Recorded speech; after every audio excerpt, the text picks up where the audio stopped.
Good evening, ladies and gentlemen, and welcome to Burke, Virginia for the 6A first round of the playoffs with the Lake Braddock Bruins against your own T.C. Williams Titans. The Titans come to their second year in a row making the playoffs, and it's an exciting time, but a chilly night here at Burke. I'm Jim Gibson here with Felix Trammell and James Gibson, bringing you all the action from Lake Braddock High School, T.C. Williams in the playoffs.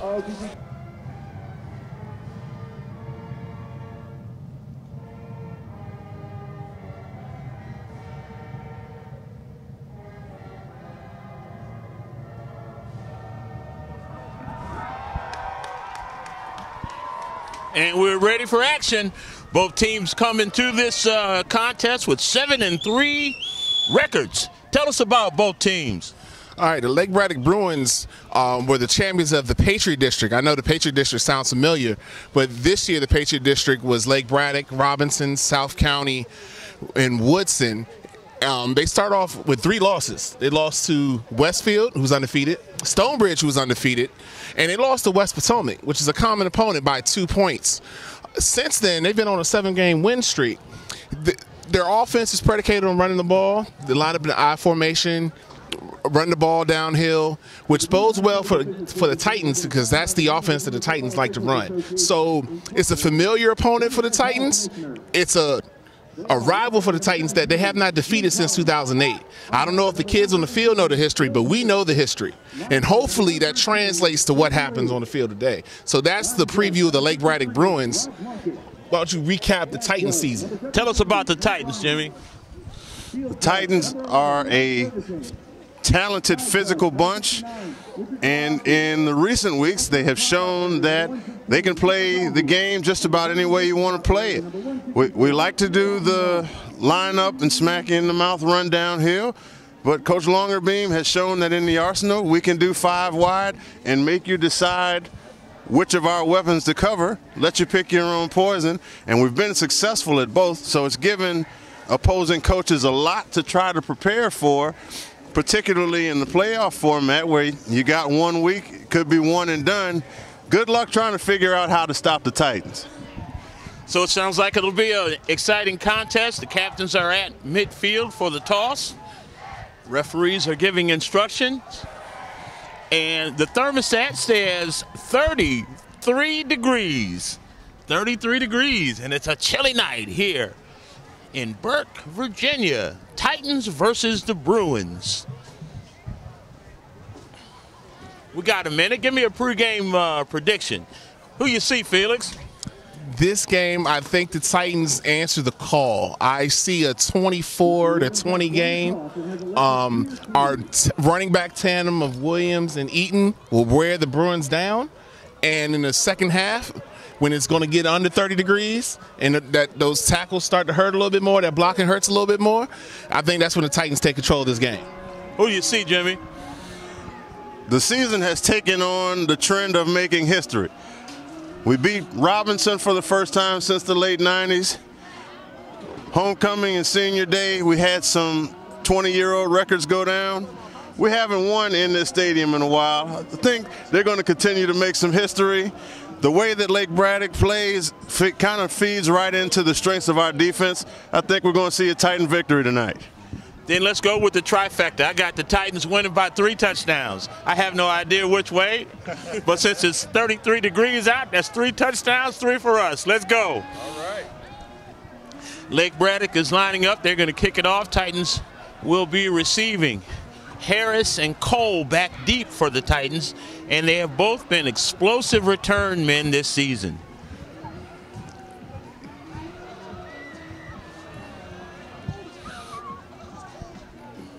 Titans look like they're mindful for the onside kick. The Bruins don't have the strongest kicker, so they have to be mindful of that all night.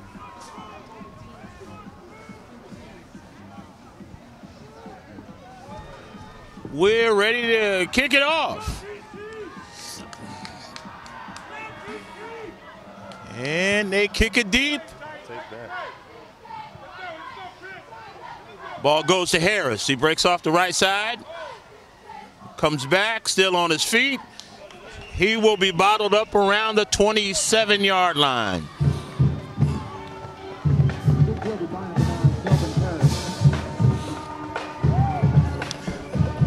First and 10 Titans from their own 25-yard line. DeAndre Charlton, the senior, is the quarterback. Looks like it's going to be Burgess and Williams in the backfield. They're going to make it no secret. That's a running formation. Charlton in the shotgun. Pitches it right. And they pick up about 7 on the play. Good job there with the little option look. Out leveraged the Bruins, got to the outside. Williams, one cut downhill, and that's a good 5-yard gain on first down, Coach. 2nd and 5 for the Titans. 2 receivers to the right. Burgess in the slot. Charlton under center, straight handoff, gives it to Williams. Looks like he's going to pick up another 4 or 5. Should be close to a first down.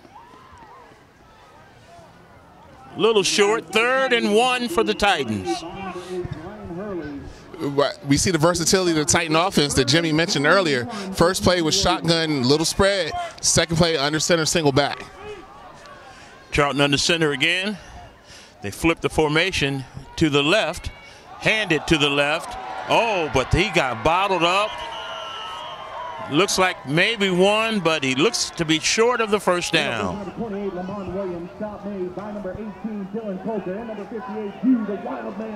Like to see it, maybe even as early as it is, like to see a timeout there to change the play. They were clearly lined up to defend what we had called. Titans in the punt formation. 4th and 1. Single setback for Lake Braddock. It's a flat kick. 1 bounce to him. He picks it up, turns right, and goes down. It'll be 1st and 10 Bruins from their own 39-yard line. That was Tyler Matheny there. That name sounds familiar. He's one of a few Matheny's that's come through here. All of them are capable athletes, so we're going to have to look out for him today. Definitely not the smallest return man we've seen all season. Lake Braddock lines up in with 4 receivers. 3 to the left, 1 to the right, and they're in the shotgun.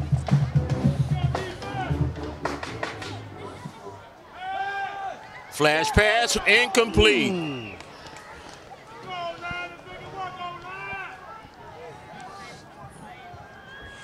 Joe Weininger, who's listed as a quarterback, but it looked like Jack Darcy was the one that took that snap and do the quick out. 2nd and 10, Lake Braddock from the 39. Straight handoff. He gets nowhere. Jack Shivers on the tackle, and Abdallah. Loss of 1. It'll be 3rd and 11. Seeing that Lake Braddock's going with a spread offense here, the biggest key is the first 3 and out. You get them off the field, get your offense back on the field. 2 receivers to the right, 1 to the left. Play action. They flush him out. He's looking. And it's complete to number 21. That's Jordan Cobb, but there's a flag in the middle of the field. Might be ineligible. On the play. Could be. He was running around for quite a while. Learn to throw. You ain't running on these boys. Ineligible man downfield is the play. That's what happens when the quarterback runs around for 10 seconds. The linemen float down the field. Fortunately for the Titans, it'll bring up a 3rd and 16 now. Burgess broke through the line clean and had a clean shot at Darcy, but Darcy was able to spin out of it. Got to maintain that pressure. You keep them bottled in, success will come our way, but luckily the penalty against the Bruins puts them behind the chains here. As a former D lineman, the coaches would always say, "Why didn't you catch him?" I said, "Coach, quarterbacks are generally faster than D linemen." 3rd and 16 for the Bruins. They line up in the spread. Official timeout on the field. Interesting to see how the Bruin offense handles their first piece of adversity. Demoralizing to have a 25-yard conversion called back.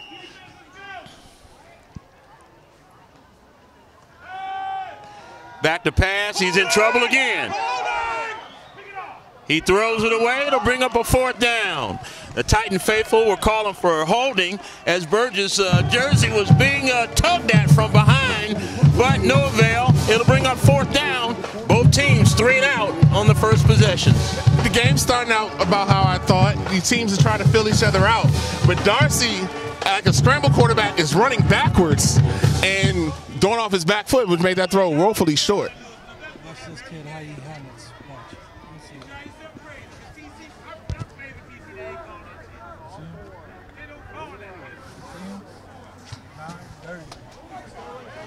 Long, short punt. Bounces.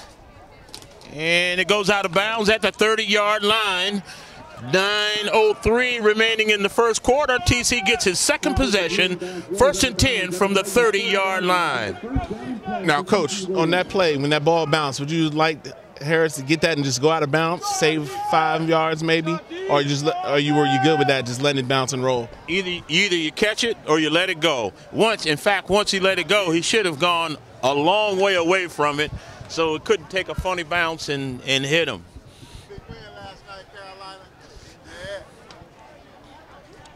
Two backs in the backfield. 3 backs in the backfield. Charlton under center with a full house. Picks up 1 or 2. It looks like TC has a plan to run right into the gut of Lake Braddock and hopefully wear them down. And I'm okay with that plan. But out of this backfield formation, I'd like to see my more physical ball carrier get the touch. That would be Burgess.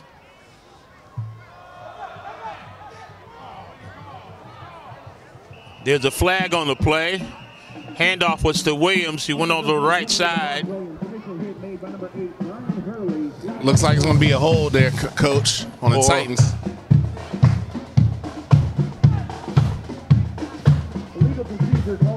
Procedure on the Titans.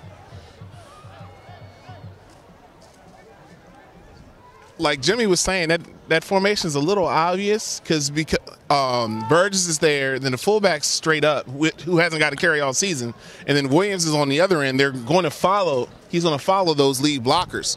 So it's a good visual, but you have to show some action off of that because they're keying on Lamont. Well, the bigger Titans are, I guess they're trying to say that we're coming at you. But this is definitely the smallest Bruins team I remember, especially up front. I don't think there's a player up front over 225. Ball snapped over his head. Charles falls on it down at the 10-yard line. Be a loss of about 10 yards. We'll bring up a 3rd and forever. That may happen a couple times tonight to both teams, as neither of these teams has had to play in this type temperature, and it does put a different type feel on the ball. Nobody in Northern Virginia has played in this temperature this year. This is the coldest day of the year.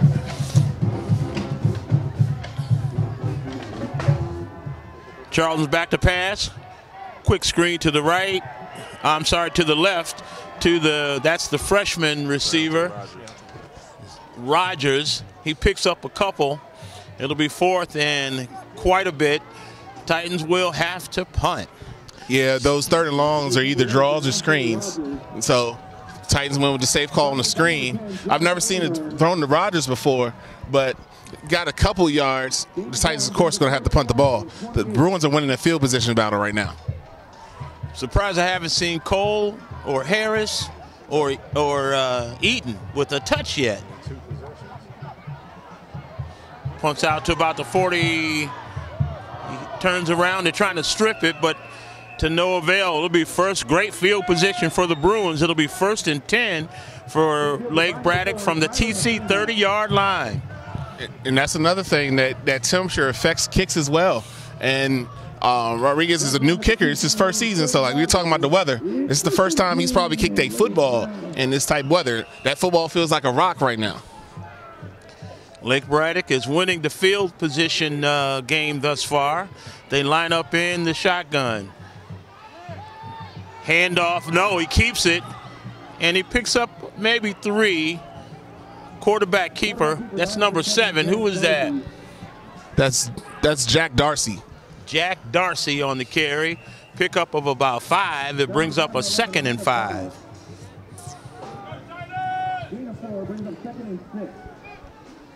Three receivers to the left, 1 to the right. Darcy back to pass, throws it, but he short arms it.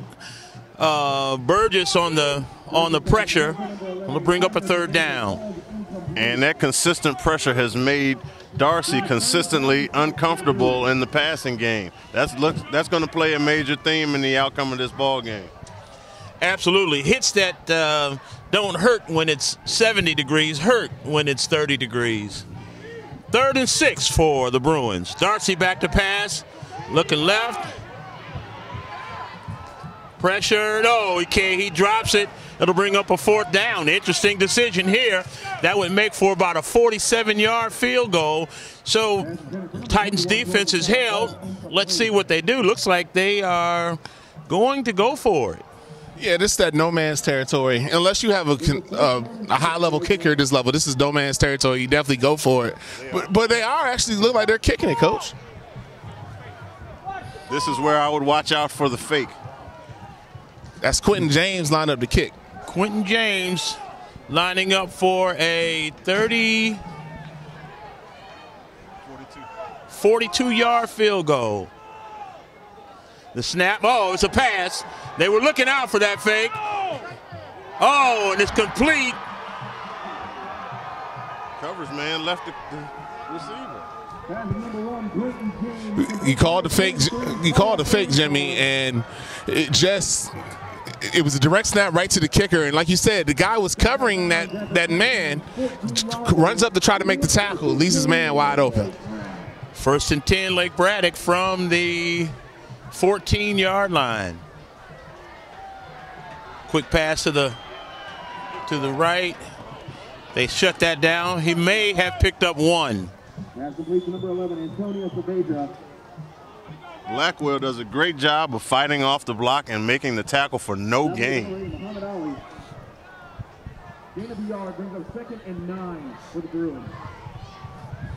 2nd and 9, Lake Braddock. They stay in the 3 receivers to the left, 1 to the right. Darcy in the shotgun, takes the snap, looks to the middle. Great pattern. They had 2 men flooded. The short one was a decoy, complete to number 21 for a 14-yard touchdown. That's Jordan Cobb, number 21. It looked like number 5, Jack Looney, actually like it was for him, and he missed it, and Looney was behind him, and it falls right into his hands. Unfortunate break there. They line up for the extra point, and it's no good. A little trickeration there. They had whole lineup on the left side and did a quick snap and tried to catch the Titans off guard, but they don't. 5:43 remaining in the first quarter. Lake Braddock strikes first, 6-0. They went with that muddle huddle, and most times you see it in practice, you never see it in the game, and that's pretty much why. It's harder to execute when you've got 5 defenders on 1 receiver.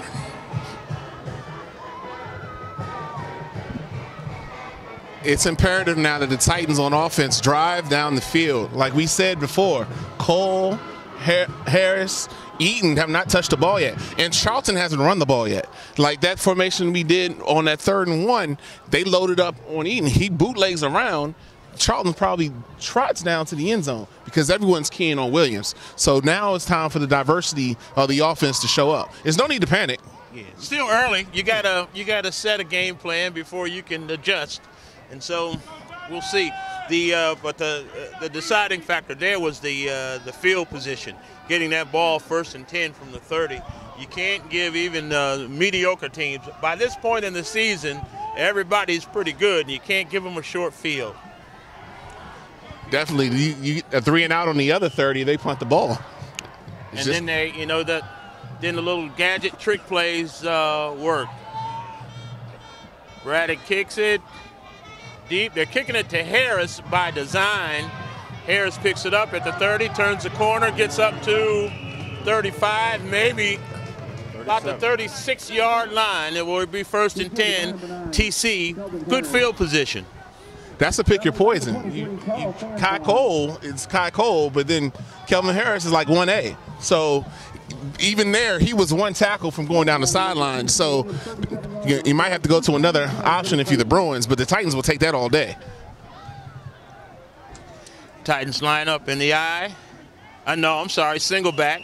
2 receivers to the right. Williams in the backfield. Charlton under center. Straight handoff. He runs off the right side and picks up maybe 3. Eaton is coming into the game for the first time.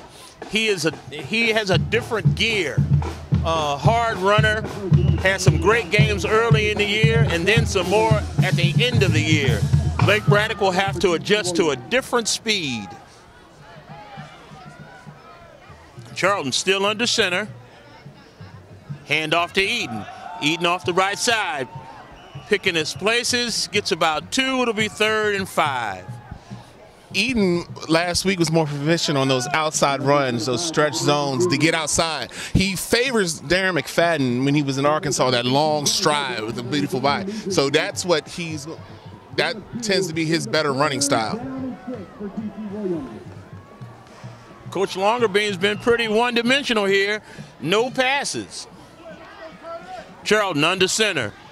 Hands it to Eaton. He gets about 3 or 4. He'll be short of the first down. It'll be 4th and about 3 from the TC 43 or 4-yard line.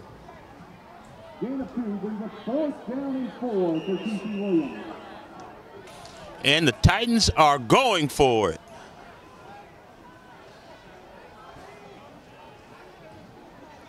Oh, snap. Interesting spread. Interesting lineup here. 4 receivers, and they call timeout. It was 4 receivers to the left, 1 to the right.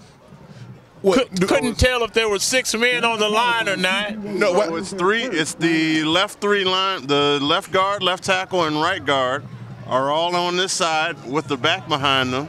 You have the center in the middle, and the right guard and right tackle are on the other side with a receiver lined up as a tight end. Oh, so they were setting up the jet screen. If they don't react, you throw it to them. Yep, we got them leveraged on the backside. Yep, there you are. And Lake Braddock saw it, kind of got to where they needed to be, but they didn't jump, didn't make a mistake. But it's something that Lake Braddock has to put in their minds now. It's just to plant a seed. That's an old 1997 Titan favorite. Coach Joe Nunn put that in to scare teams, and if they didn't adjust, we'd run it later in the game. 4th and 4. Titans are in punt formation, and they fake it, and it's an end around. And there's a flag on the play. It could be on the defense based on the location of the flag. Flag on the play. Spot not a favorable one. It was holding against the Titans. It'll get declined, and they'll take possession because it looks like the spot makes him short. Yeah, I'm sitting right exactly on that, and he's about a half-yard short. Oh, now they're adjusting the spot.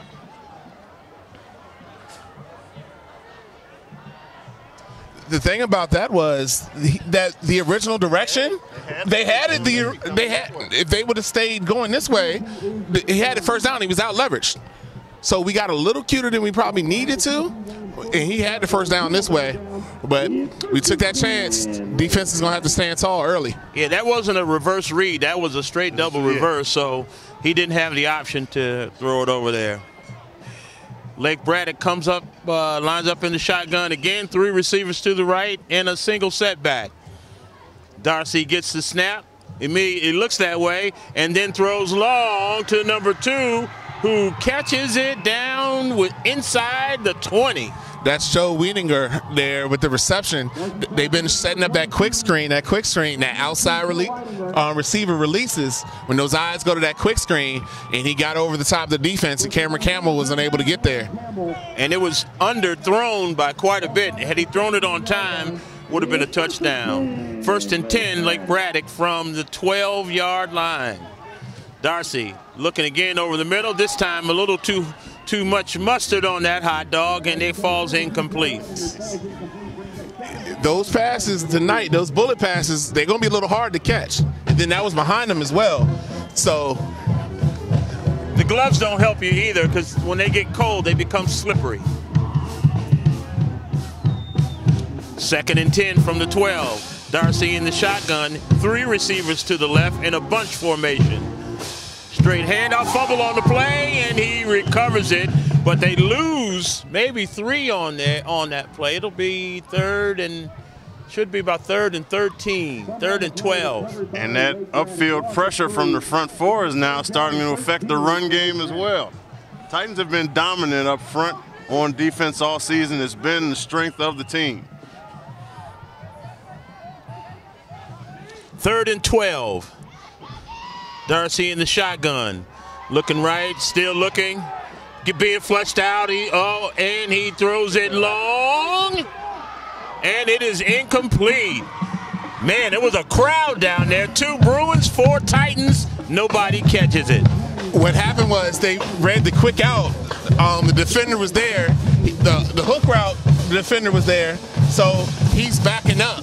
And he's making what would be a 15-yard throw, a 30-yard throw. So that gives more time for the defense to get there. So let's see if the Bruins actually kick this ball here. They're lining up in field goal formation. Titans broke the basic rule: when it's in the air, knock it down. The kick is good from 25-yard field goal. 2:56 remaining in the first quarter. Lake Braddock goes up 9-0. That's about the extent of Quentin James's range there, is that kind of waffled over the crossbar. So Titans need to know that. That's his limit right there. Wasn't pretty, but you don't get counts. You don't get points for style. Titans need a little help from the offense here. Defense has really done their job. They played with a short field twice and held them under 10 points. And yes, it's still early, but with it being the playoffs, wouldn't mind even seeing us come out in the 5-wide set to see how they defense it. Absolutely. They've been one-dimensional, and we've had moderate, but no real success, just moderate success. But we got to make them play. And I believe the 5-wide will open up the run later on. And I think that'll get Charlton more involved in the game, because I think that's been underrated this season is Charlton's playmaking and him as a runner. So hopefully that 5-wide will do that. Wake the offense up.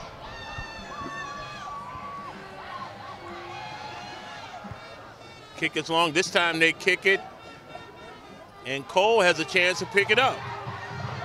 He gets about 6 or 7. It'll be 1st and 10 TC from the 27 or 8-yard line. You can tell they practice here. That kicker is getting the bounce where it bounces in. Where a lot of times you see it go to the sideline and it kicks over. I mean, it's bouncing straight, which is just breaks for the Titans. Former TC coach Woodside, still the kicking coach here at Lake Braddock. Two running backs in the backfield. Charlton back to pass for the first time. Complete. Kai Cole picks up at least 7 or 8, maybe 9.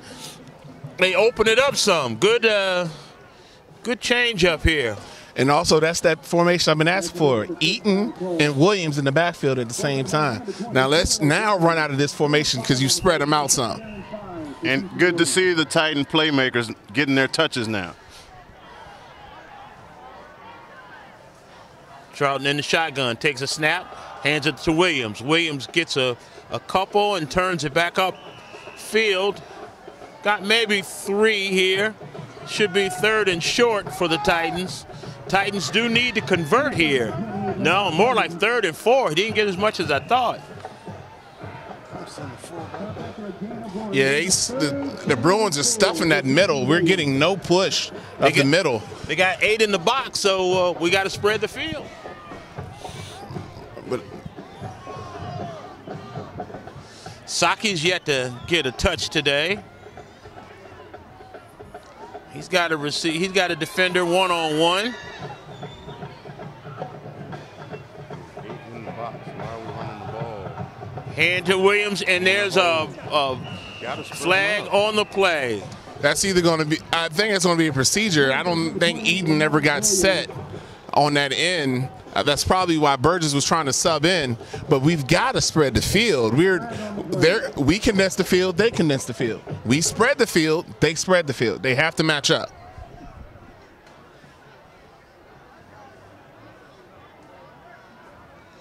Holding against TC. Oh, formation. Eden never got set over there. there. Wasn't set, correct. You got to be set for 1 second in high school, and you find yourself in no man's land, you should just go in motion. But if you don't go in motion and you're not set, it's a penalty.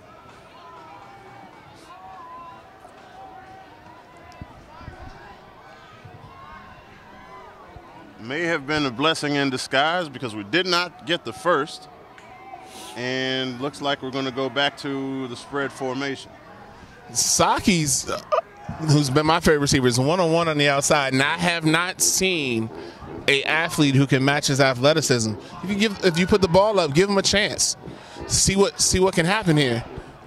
As they say at the college ranks, you can throw him open. Let him get a 50-50 ball and see if the 6'2" guy can out-jump the 5'11" guy. If he was 3rd or 4th in the state in the high jump, I think I'm going to take my chances with Terrence Saki. A shot at least.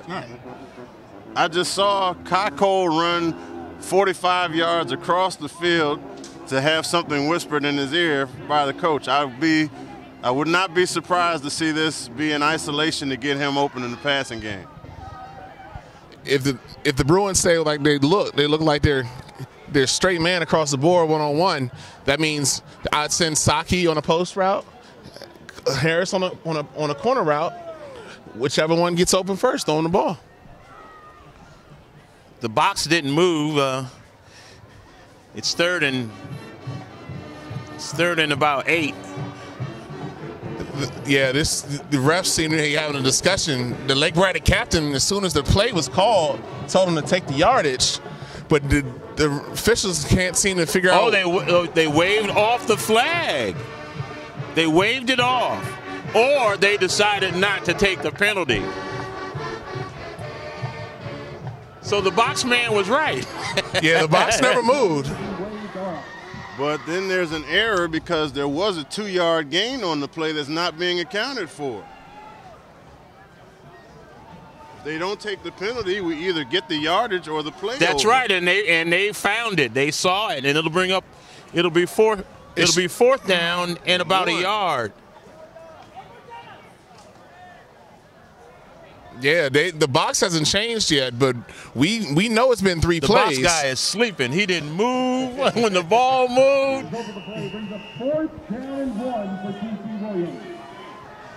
Spread them out. Let's go. TC is fully committed to overpowering Lake Braddock. The judge, the ref on Lake Braddock's side motion like Lake Braddock called a timeout, but no one else knew, and they finally stopped the play. So this only aids to the chill in the air as we're just having stop and play, stop and play, stop and play. 147 here in the first round of the playoffs. Bruins are up 9-0 on TC.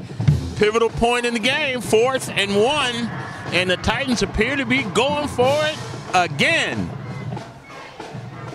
Hoping to see us spread it out here.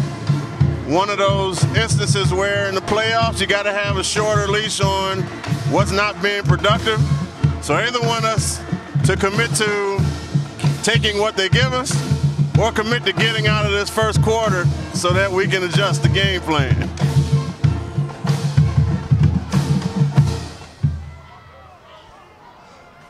Looks like we're back in the full house. This looks like it's, if Coach Longerbing is predictable, this is Eaton running left.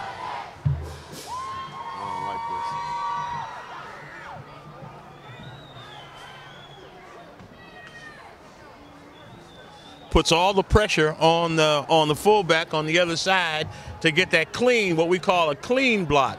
If he doesn't get that clean block, it could be trouble.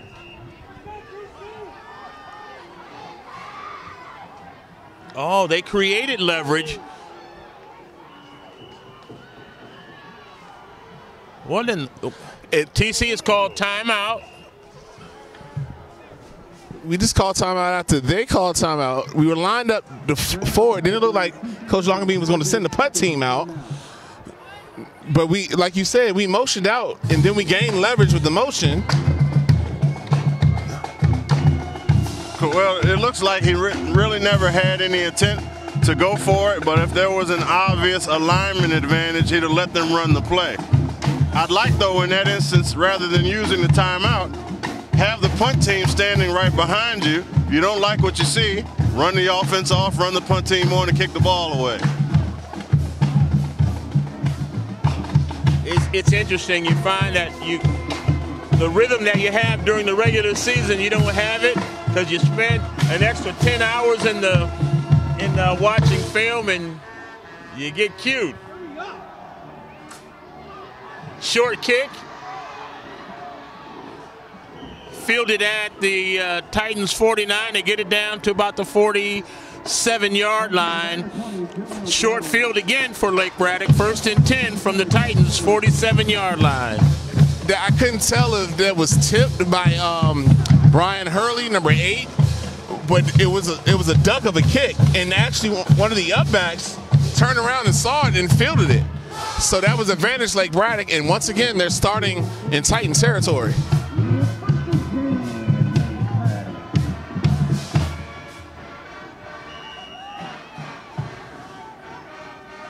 Darcy in the shotgun, 2 receivers to the left and 1 to the right. Looks over there right away, throws right away to number 21. Gets maybe 2 or 3 on the play. That's Jordan Cobb. He's the one that caught that touchdown. Just a quick screen there. That sets up that left and right motion for them to take that deep shot later on.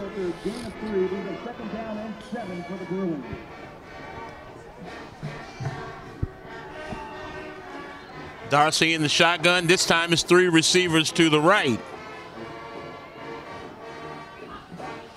Quick look over there. Throws it long. Make a play on the ball. That's Tyler Matheny there with that catch. DB never played the ball. He was in perfect position. In position, never made an attempt to make it even a swat at the ball. Got to make a play on the ball. Ball spotted at the TC 25-yard line. 1st and 10 Lake Braddock from the Titan 25. Darcy hands it off this time. They get nowhere. The Bruins have kind of abandoned their run game because there hasn't been a run game. The Titans defensive line owns the trenches where they've been beating us on the outside, on the edges. And as a proud alum of that defensive front, we would say that's not your way home. Quick passes has been the name of the game, and it looks like there's some shovel pass. Oh, he takes a heck of a hit. Miles Dowdy. No, number 3. Who was that? That's Miles Dowdy, Coach. Miles Dowdy came in and filled with a powerful hit. It'll be 3rd and long 6. That was Matheny. They tried to do that Kansas City play that the option one side is the shovel to the other side, and he got blown up. That's the end of the first quarter. Lake Braddock 9, TC yet to score. Titans have come out a little flat, like they similar to last week, but the difference is this is not last week's opponent, and they're going to have to step up. The offense is going to have to bring their end of the bargain. The defense has not been bad. It's the offense has to step up. If they're waiting to warm up, they might be in trouble. It's cold tonight. It might not warm up till 2018, so they're going to have to turn it up quickly.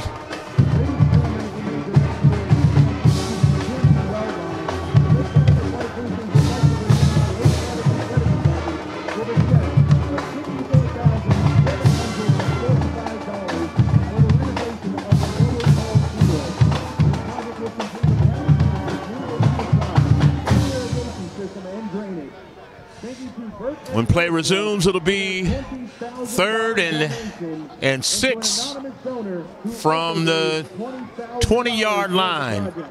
Thank you, boosters. It's definitely 4-down territory, so you got to get this stop here and make it a harder, longer 4th down. There's a stop and play because they're handing out a check on the other end of the field, Coach. So that's why it's a delay, and everyone's kind of looking back at them. This is the high school version of your TV timeout. None of us are fond of this, but it's part of the game today. When it's 30 degrees, I'm a little less fond of it. Darcy back to pass. Looks over the middle. Good Pass is breakup. incomplete. Campbell, I think, on the play. It'll bring up a 4th down. That's a huge stop for the defense. I've noticed Darcy over the middle on those slant routes have been consistently behind receivers. He was open. He threw it behind him. That allowed the DB to come back into play and knock it out. He's throwing it to where he is as opposed to where he's going. And that's going to get a receiver blown up, too. Now, I wonder if this change in direction will have an effect on the kicking game. I'd love to see what's been coined as a kick 6. Kick is up and no good. And it did affect the kicking game. It's interesting. There's not a flag in the stadium, and it doesn't appear to be any wind. But all these leaves are staying on the trees pretty nicely, so we're going to say no wind tonight. Yeah, I'm about to say I didn't feel any wind, but it looked like that ball just ran into a wall and dropped. So that's a sign to know, kicking that direction. A duck. And sometimes at this level, the kicking can be affected by something as small as background to the goalpost. There's a scoreboard with lights on this end, so he's at the other end. There's nothing for him to look at but the ball. Charlton in the shotgun, looking over the middle, overthrows it, intended for Harris. Be 2nd and 10. That was open. Harris kind of ducked in his arms a little bit. Charlton led him a little too far. They meet that up. They split the safeties. It's a touchdown. That's just a game of inches, as we've always known. Mental toughness being tested. I've seen Harris dive for those, but it is cold out here. Charlton back to pass again. Throws it to Saki for his first touch. He pick up about 7 or 8. It'll be 3rd and 2. That Saki, a nice big body. Timing route. The ball was out of his hands when Saki came out of his break.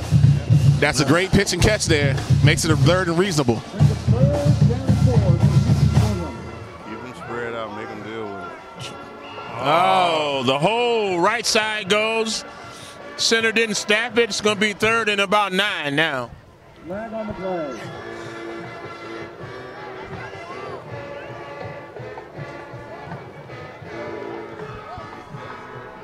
Remember, that's the backup center, Kirby. and he's filled in admirably the second half of the season.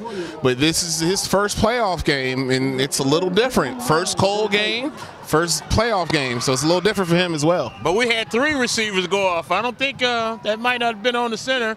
Long, too far. But he got held to no avail. He got held early in the pattern.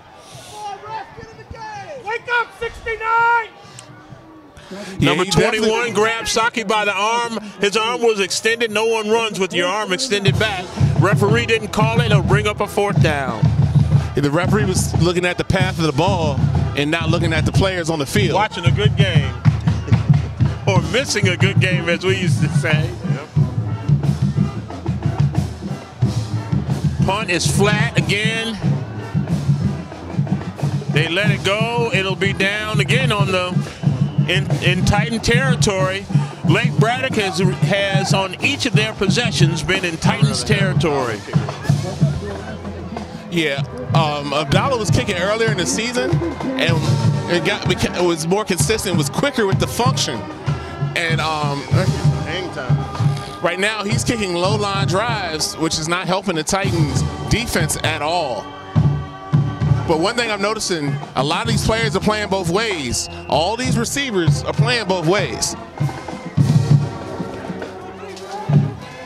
Darcy back has a pitch to the right side. They break a tackle. Still on his feet. Picks up about 14. It'll be a 1st down for the Bruins. They couldn't run inside, so they ran outside. And DBs with the eyes on the receivers got a seam and a 1st down. Speed pitch worked. In the shotgun again, straight handoff. Not so much this time. That's what's been happening up the middle all night. The Titans are just better up front. It's the edges that Bruins are winning right now. The short passing game. Yeah. The short passing game is the spread version of a running game anyway. So those 2-3 yard screens, they add up. 2nd and 11 from the 35. The refs talking to Burgess there, and number 53 of the Bruins, Ronnie Altman. There's some extracurricular after the play. The refs trying to nip that in the bud early. Darcy in the shotgun. Fakes it, looks long. Still looking, throws it over the middle to a wide open receiver, number 21 again, down inside the red zone to about the 9-yard line. That's too much time for Darcy. Darcy was able to stand back there and survey, and you can only cover for so long. Somebody's got to get in his face. 1st and 10 for the Bruins. Darcy in the shotgun, throws it over the middle, incomplete this time. That's what happens. You hit him, you get some pressure, bad throws. And that's the 4th time on a slant. He's been behind the receiver.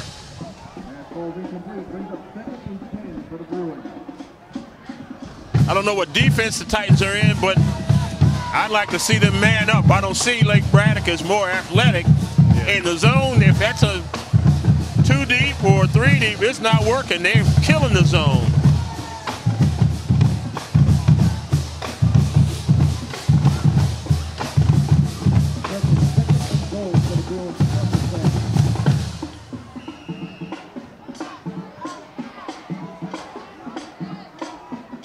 Darcy in the shotgun, looking short. Good read. That was a great job there. Not much on there. Maybe a yard. It'll be 3rd down, 3rd and goal. Stone Dowdy made an excellent read. He actually, you could tell by assignment, was on a blitz. He saw the running back coming his way and broke off the blitz to get in coverage. Probably meant the difference between a short gain and a touchdown. Spread formation, 3 receivers to the right. Darcy in the shotgun, looks right, still looking right, throws it over the middle for a touchdown. 3 crossing routes. When they intersected, left the man wide open. That's Tyler Matheny there. That's his favorite receiver, and there's a flag on the play. Too much time for Darcy. He got hit, but he got hit after he threw it. Matheny's standing 6'2" in the front of the end zone, and it's probably going to be roughing the passer after it.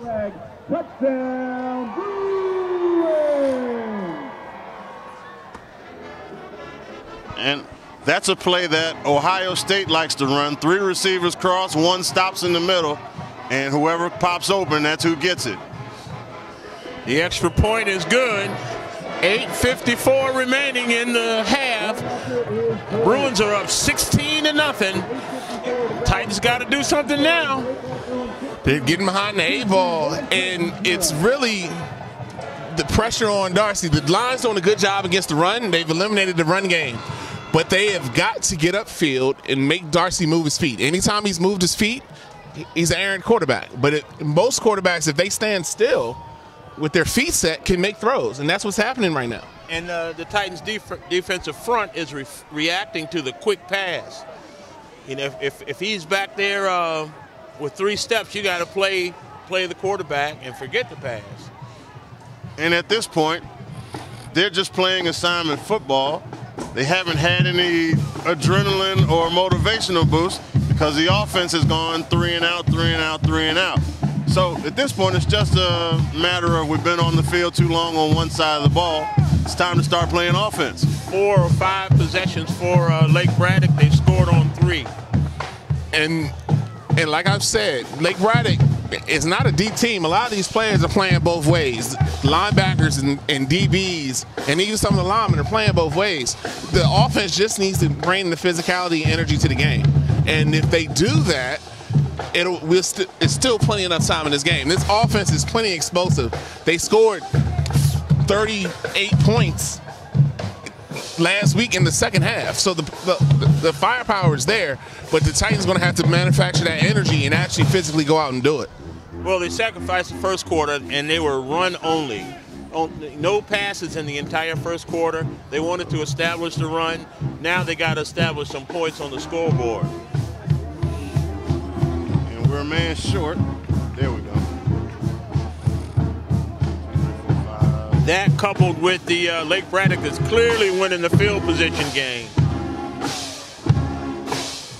You're right, Jimmy. We were a man short. That was a dollar who just ran out on the field.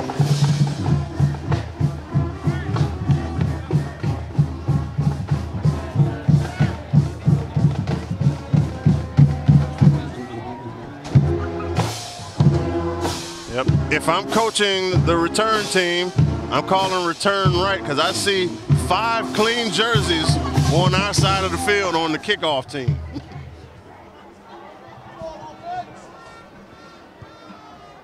High kick, kicks it short. There it is. Oh, who was that? That's Tavares Brown. Tavares Brown on the return, gets it for about 10. And almost had a seam. The defender actually went for the ball, kind of pulled him around and made the tackle. If he sidesteps him, that was to the house. 1st and 10 TC from just inside the 40-yard line. This is the best field position the Titans have had on offense today. Yes, it is. Let's see if they can convert.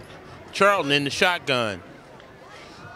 Looking right, throws right to Saki. Complete.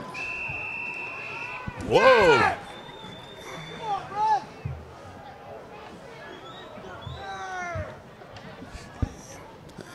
He was still another yard or 2 further than where he's marking it. He caught the ball on the out route by the 48. He got thrown back to the 43, and they're marking him at the 46. I've never seen backward progress awarded. Yeah. 2nd and 5 TC from the 45. Flags everywhere. That was on Lamont Williams. Another motion in the backfield. They're going a legal procedure. It's going to take the Titans out of 2nd and 5 to 2nd and long.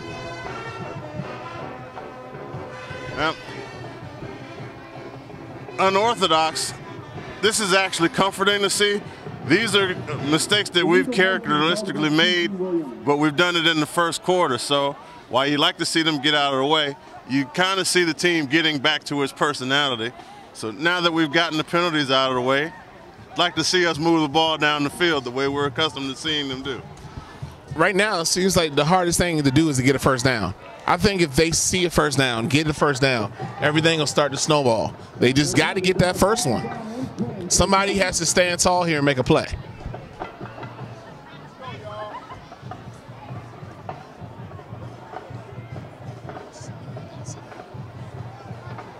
Two receivers to the right, two to the left. Whistle. Flag on the play.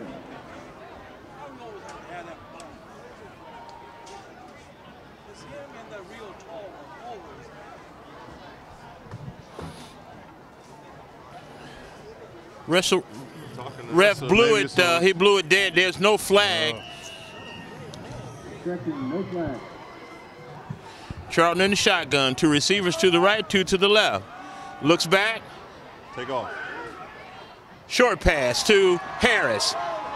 Harris gets out to about the 45-yard line. That's a pickup of about 23 yards on that. First down TC in Bruins territory. And look to see the Titans get it going here. Most productive we've been all season in the passing game is when you have Harris and Cole across the field from each other in the two slots. That's where they are right now.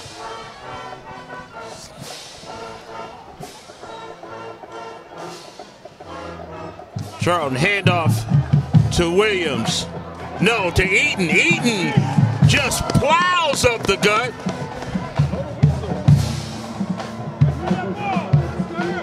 That's a first down there, Coach.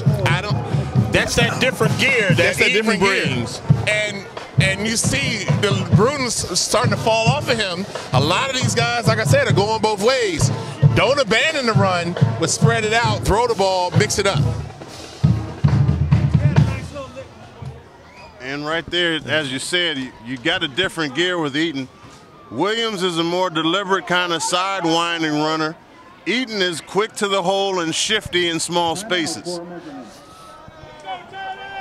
Now the refs have decided to measure. They measure after they didn't signal first down. I'm about to say they didn't stop the clock. Then they said first down. Then they stopped the clock. Then they measured. Something about that operation seems out of order.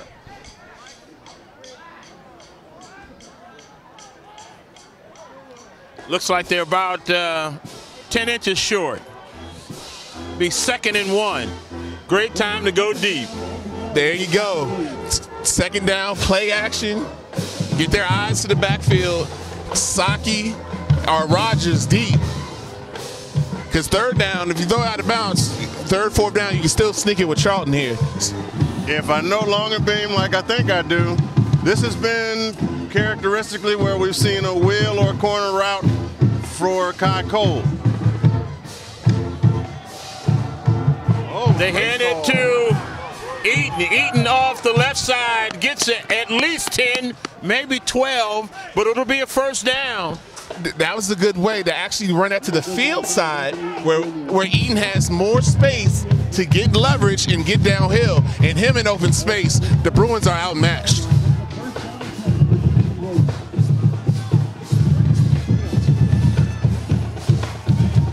First and 10 TC from the 13. Charlton on the run. Oh, he picks up about 11 and Willie Grass tackled him.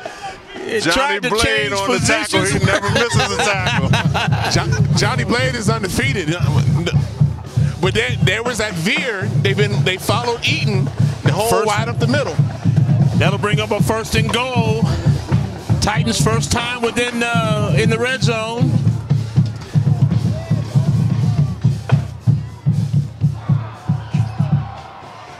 Charlton fumbles it and loses it.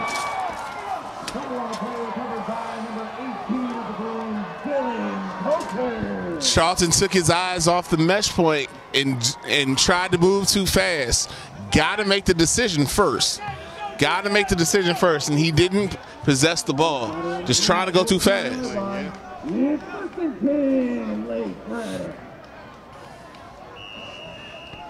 I'm old school. That's why I don't like shotgun in the inside the 10.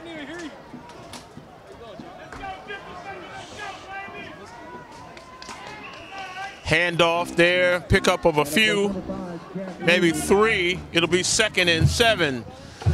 Defense needs to dig deep here. They get the 4th down. Lake Braddock will definitely punt it with the lead they have, and you can keep them on this side of the field. Give the offense a chance to get its confidence back, because they definitely move the ball down the field. Titans are showing blitz, and they come. Darcy throws it quickly. It's number 11. It picks up maybe 5. Could be close to a first down. We'll see where he spots it. 3rd and 1. Third down and 2 for Lake Braddock. Defense needs to dig deep here. Somebody make a play. Get pressure upfield on Darcy. If you can get him going backwards, it's going to bode well for the Titans. They've done this so often. I would jump the middleman and, take that chance.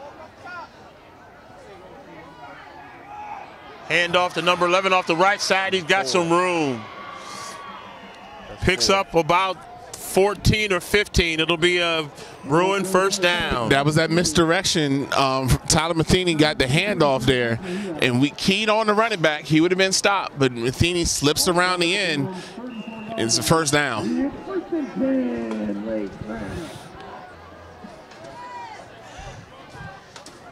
Darcy hands it off straight up the middle. Picks up maybe 3. 5:59 and counting in the half.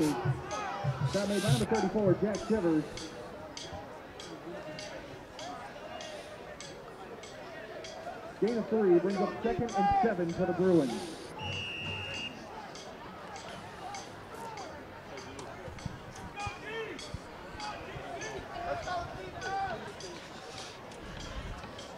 Darcy again, back to pass, quick pass over the middle, incomplete. It'll be 3rd and 7. Over the middle, he's been high and behind, and Maya put his helmet in the receiver's chest.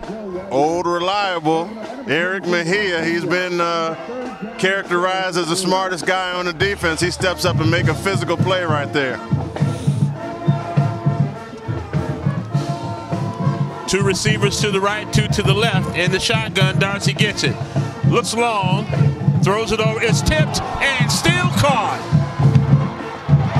And fumbled and picked up by the Bruins. The Titans did 2 things well there. Miles Dowdy blitzed, was held, no call. And they tipped the pass. They tipped the pass, and it goes right into the hands of Jordan Cobb. Then they made him fumble, and Quentin James is standing right there to get the ball back. Sometimes it bounces your way. Yeah.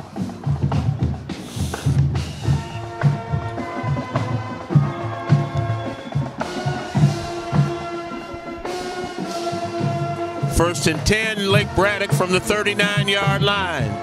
Darcy gets the pass, hands it off to number 5. He picks up about 5. Jack Looney, he's tipping through that middle of that line. He keeps tipping. He's going to get blown up. He's been tagged a couple times, and he's not eager to get tagged again. There's getting tagged, and there's getting tagged in 32-degree weather. The temperatures drop. The Bruins aren't trying to run for yards. That's just to break up the monotony. Keep the Titans honest. 2 in a row, though, and same result. No gain on this one. That probably, because we're positioning on the field, he's going to go 4-down territory anyway. So just see if they can stick another one in there. But there are 2 versions of spread offenses. Their spread offense is the throw, and their spread offense is the run. And this is primarily a spread to throw attack from the Bruins tonight. And at this point, it's a spread offense to burn up some clock.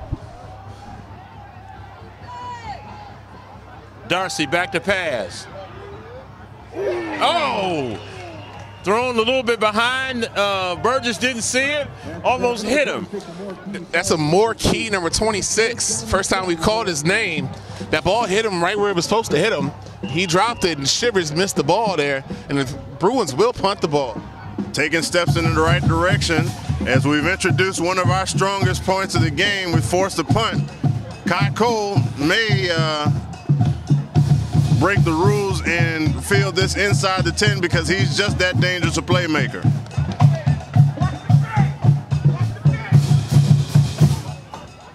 They actually do punt it, and they punt it away from him. And it rolls inside the 10, inside the 5. They're down it at the 4. First and 10 TC at the 4-yard line. 3:51 remaining in the half. The defense, that's a win. The defense got off the field. Offense, you have 4 minutes to put some points on the board. 4 minutes. You don't have to rush, but you got 4 minutes. Bruins have received all the breaks. Tip ball, they catch, fumble, and get it back. That's the second one. The first one, they had the tip ball for the touchdown. They kick a duck that squeaks inside the goal. Maybe it'll be a tale of halves. But we got 3:51 to go in this half. Titans can score quickly. Be a different ball game. Charlton back to pass. Hands it off to Eaton, who breaks a tackle.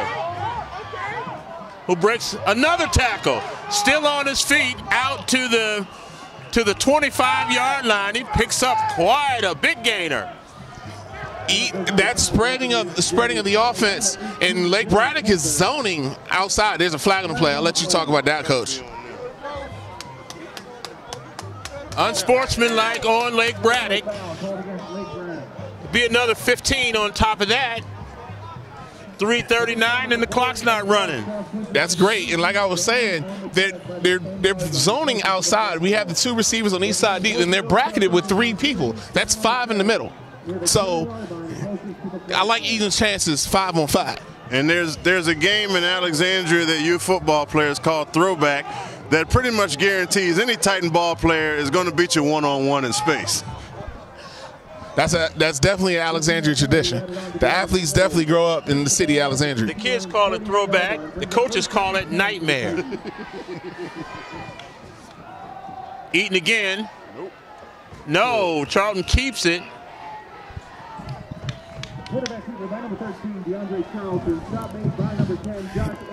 And there's another flag dropped late.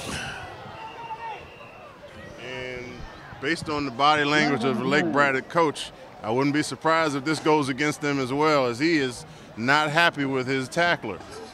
What's happening is Bruins are doing some extracurricular, and it's starting to cost them. A little pushing, shoving after the play. Just keep your head, Titans. You'll be fine. And given the way this half has gone, if the Titans are able to march downfield and get a score before the end of the half, it's going to work magic going into that locker room for the morale of the team. The PA announcer announced personal foul against the Titans, but I haven't seen them signal anything. When you see a conference like this behind the flag, someone's getting ready to get hosed. You're likely to see an offsetting foul where someone clearly did it first.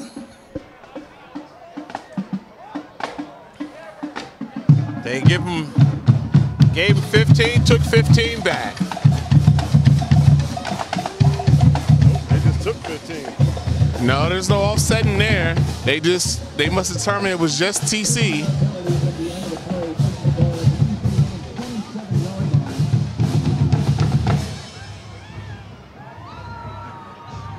Second and 30 for the Titans at the 25-yard line. Will you stop stopping the play? That's the third time the ref has stopped the snap, and this time it's for Eaton's shoe.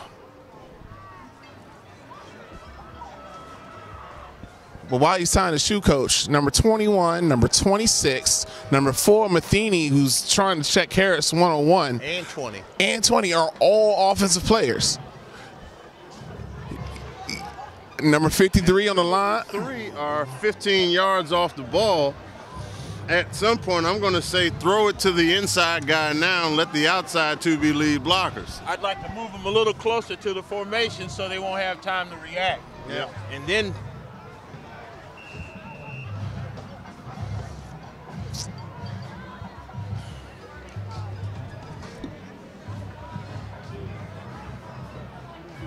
Charlton in the shotgun. Gets it, looks, throws it to Saki. Hurt him. That tackle hurt Jordan Cobb more than it hurt Saki. But Lake Braddock is definitely zoning. They're flooding back. They don't want to get beat deep. That's why you can't abandon the run of Eaton. 3 receivers to the left and 1 to the right. Charlton rolls to the left. Throws it out of bounds. Wisely. That's a smart read. There was nobody open. Like I said, Lake Braddock's dropping 8 in the coverage. I question that play call. Yep. Charlton has been ineffective rolling to the left all year. If you're going to put receivers on a roll, he's got to roll right. Right-handed quarterback, roll him right. Definitely. And we've been especially dangerous in that scenario on the running back middle screen all season. Titans are forced to punt. 2:20 to go. They switched it. Kamara's now kicking. I mean, Abdullah's now kicking. Feel good about that.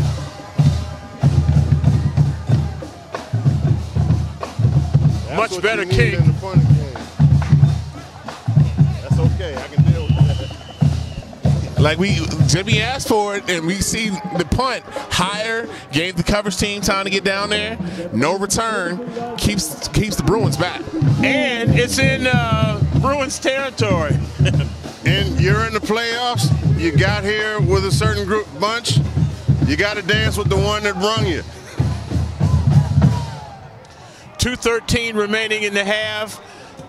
Lake Braddock up 16-0. They own the ball.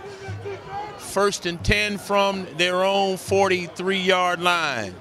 Darcy hands it off and gets nowhere. Loss of 1. And the guy who just punted the ball came free off the edge, and I don't think that was just a straight handoff. There was no read involved there, and nobody blocked him. The tackle blocked down. And Abdallah, one of those versatile players. He does play outside backer, but he can play the end as well. Darcy back to pass, screen pass over the middle, complete to number 5. There's a flag on the play. Definitely, Mahia was pretty much tackled by one of the linemen there. And it was actually the smart play of the defensive front that caused the penalty. 3 linemen recognized that it was screen, started to retreat, and the offensive lineman grabbed 2 of them.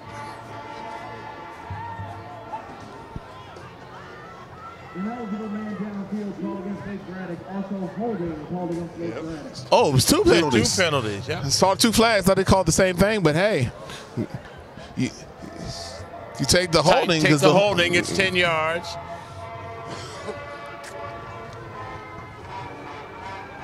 You'd like to see the official not quiz the kid and just give him the one that you know the coach wants. I mean, he's going by the book, what the test says, but do you want 5 yards back, or do you want 10 yards back? Or do you want none of it?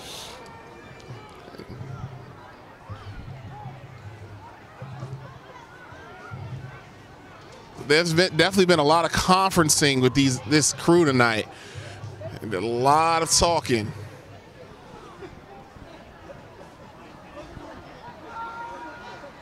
They accept the holding. It's 10 yards. Repeat, 2nd down. An eligible man downfield is declined. The holding penalty is accepted. Don't you do that. That's 5. We need 5 more. 5 more. Thank you. No, what they were deciding was it was from the line of scrimmage, not the spot of the foul. So that's what they were discussing. He probably was just going to mark it back 10. The referee was like, no, it's 10 from here. He may have been mistaken, but I'll take it. Darcy back to pass. Looks over the middle. Goodness. Complete. Looks like it'll be enough for a first down.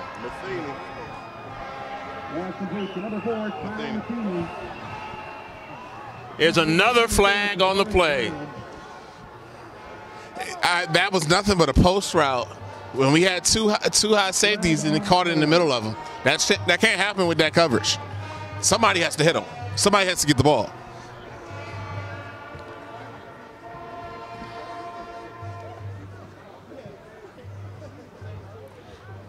A turnover would have been huge there. Interception. Flip that ball back, give us the ball back. When Titans have got a hole. The penalties are mounting up against the Titans now. It went from 2nd and 23 on the 35-yard line of the Bruins. It's going to be 1st and 10 on maybe the 25-yard line of TC. That's almost a 50-yard play.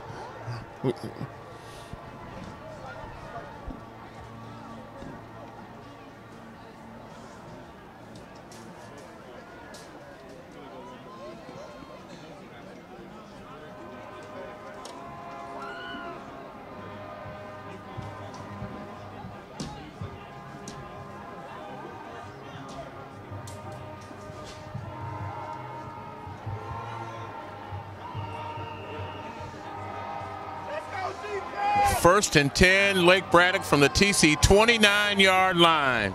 Coach Lagerman taking the time out here. That's actually, I can live with that. Talk to your team, calm them down, keep the emotions in check. It's not a bad timeout.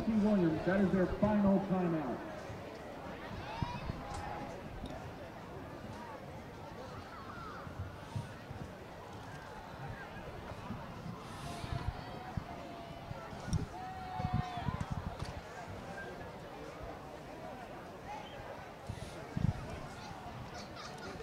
Well, given field position and the number of penalties and the sluggish offense, the Titans go in 16-0. That's not an insurmountable lead. So let's get some hot chocolate and warm up for the second half.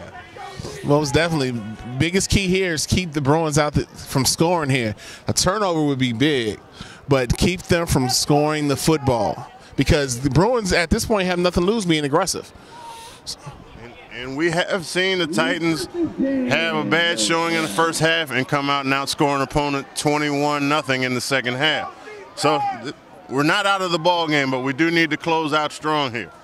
I'd like to see them go back to their bread and butter. These new formations have not been effective. Sometimes you get ready and you outthink yourself.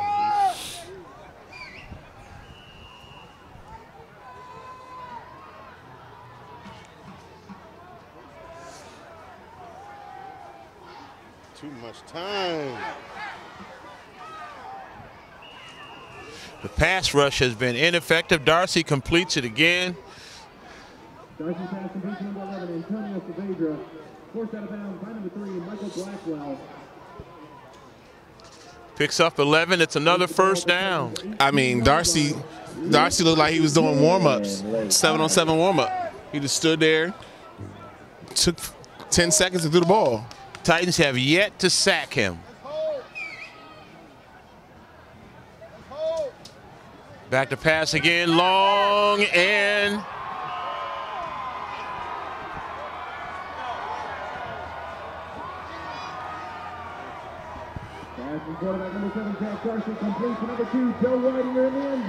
it's a touchdown. Yeah, he came down with it, straight fade route, and the DB never got his head back around to find the ball, and Joe Weidiger makes the catch. And now the Bruins go up 3 scores.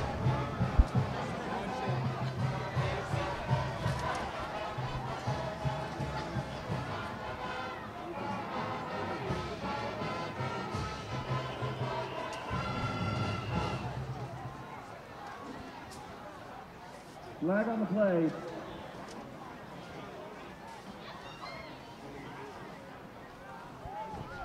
The right guard flinched there. False start called against Lake Braddock.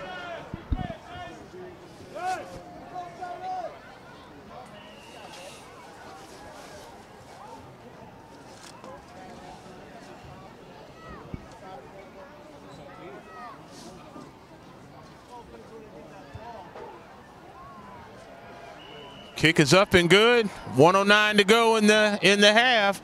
Lake Braddock takes a 23-0 lead. The self-inflicted wounds that I've talked about all season, Coach, they're starting to show up. We had a decent showing, had them second and long. You get out of that possession. We give up a long pass plus a personal foul on top of that. Puts them in positive territory, and they go for the shot, and they get it. So we're shooting ourselves. Story of this quarter was first and goal from the 9, and we fumbled the ball. Yep. Would have been a completely different ball game. 16-7, 16-8 if you go for 2. Versus 23-0. That's 2 different games.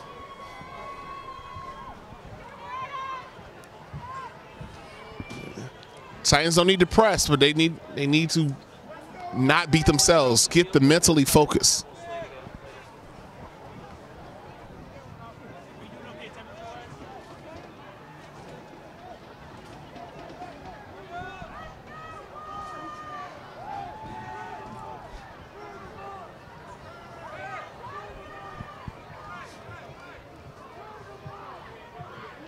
He got to put the ball on the tee. He does that every time. You keep picking it up and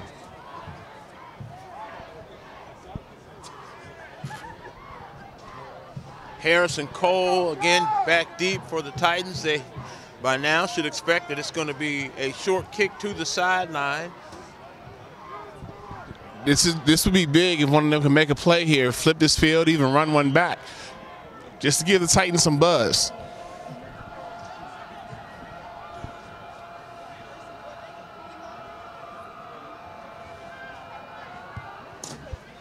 Long and deep.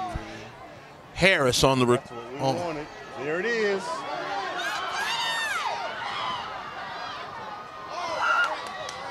Harris gets out to about the 39 or 40-yard line. Good return of about 25 yards.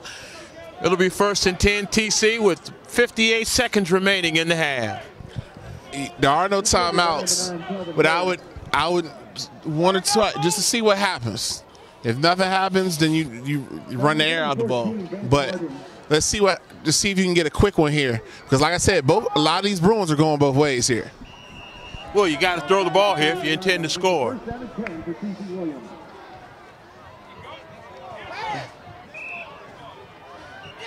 Yeah, that's a pass interference. It is. The sad thing is, it's actually Saki never saw the ball. The DB was just going to the ball, but he prevented him from turning. He grabbed Saki, which is just bad. Which is by law pass interference, and that's 15 yards. Came in long, came in late. This time 69 wasn't watching the game because he watched the punt. I mean, he watched that long pass and didn't see the hole, but he saw that one. I guess the lower trajectory of the ball. He's been reprimanded enough for the calls that he's missed for half a season. He's paying attention now. Now you're in positive territory.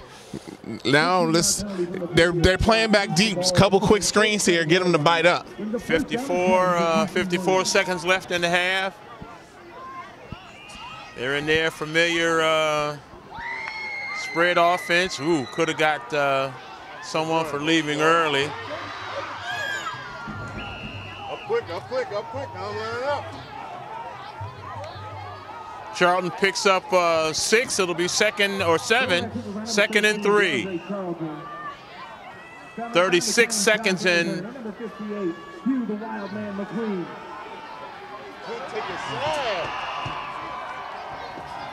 Charlton takes a sack. Quarterback number 13, DeAndre Charlton, sacked by number 18, Dylan Culper. Gotta throw that away. Cannot take a sack right now. Yeah, that's the one you just throw out of bounds, but that eligible receiver is. Let's go. 7 seconds left. Looking long, throws it over the middle. Saki taken down at the 20, at the 40-yard line, and that's the half. Halftime here in Burke. First round of the playoffs. It's been all Lake Braddock. The Lake Braddock Bruins 23. Titans have yet to score. We're about to start the second half here at Lake Braddock High School. First round of the playoffs. It's been all Bruins. Titans will kick it off to begin the second half. See if maybe their defense can spark something for the Titans. Fielded at the 15, out to the 20, to the 25, cuts back up to about the 28-yard line. First and 10, Lake Braddock from the 28-yard line. That was a marquee on the return. He only gained about 7 yards positive, but he ran 37 because he ran from the left sideline to the right sideline. So 3 and out here. 3 and out. The defense has got to get off the field quickly here.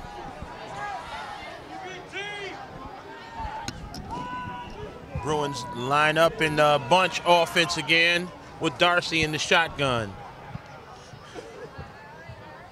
He looks immediately over there and throws it right away. They complete it. They've been using that all day long. They pick up 11. Until the Titans get on them man-to-man and face them up, we're going to be in trouble. Could be a long half. And we could even stay in what we're doing, but stop sending the inside guy on the blitz. If he stays there, he's in position to make the tackle in the backfield. Or better yet, the interception if he just goes up the field. First and 10, Lake Braddock. Straight handoff. Gets maybe 1 or 2. Zane Khan on the tackle. Handoff goes to number 5, Jack Looney. Runs up the middle for a gain of 1. Brings up second down and 9 for the Bruins.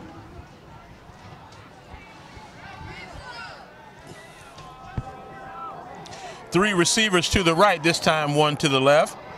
Darcy in the shotgun. Takes a snap, looks right away. Throws it long. Incomplete, and a flag on the play. That's a bad place for it. Roughing the passer. It's going to be a first and 15-yard penalty. Flag on the play. Roughing the passer called against T.C. Williams.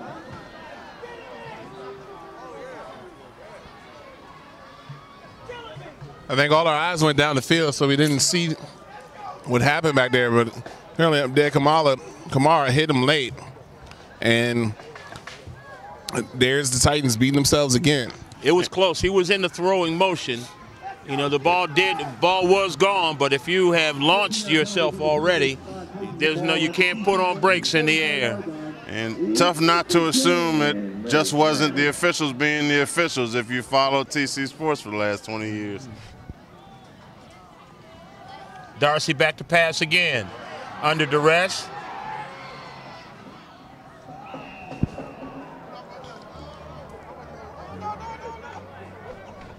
That's Matheny there on the catch on the sideline.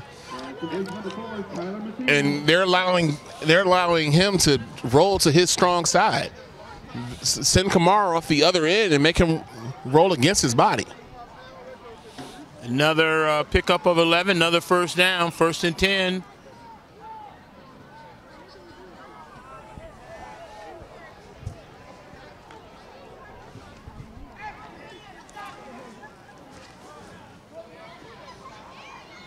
And Lake Braddock not doing anything special here. They're just forcing us to make the adjustment. We haven't made it yet. They are running routes to the slot who's at the point of the trips formation. We aren't making that slot redirect off the line. He's a free runner, and he's got plenty of time to make the throw because we're in a zone coverage. We just need to either man them up or redirect that slot receiver, and it disrupts the whole attack.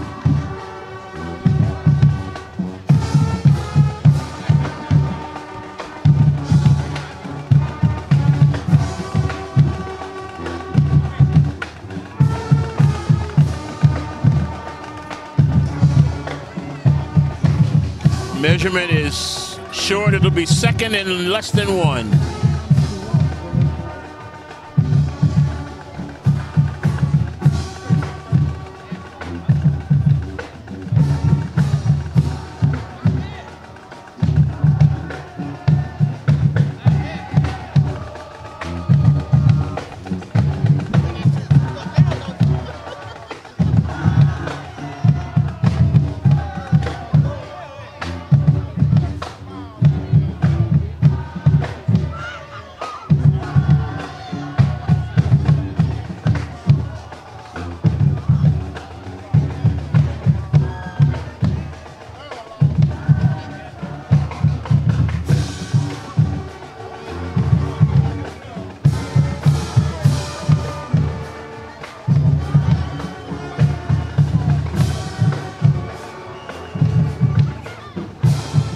Second and 1 for Lake Braddock, less than 1. Darcy's in the shotgun. Takes the snap, straight handoff, goes forward. He doesn't get it, doesn't appear. Oh, but he, no whistle. Second effort may have allowed for the first down. Lake Braddock's line is small, but they get good leverage. And that's what we're seeing. And the Titans are getting a little worn down up front because part of it is having to chase the quarterback around all day. That tires the defensive line out. Lake Braddock. And with their quarterback being so committed to the pass, I'd drop 8 and rush 3. Yeah, absolutely. Man up on those slot receivers. Make him throw it to somebody else. You man across the board and have See, this inside receiver, there's a 15-yard gap there.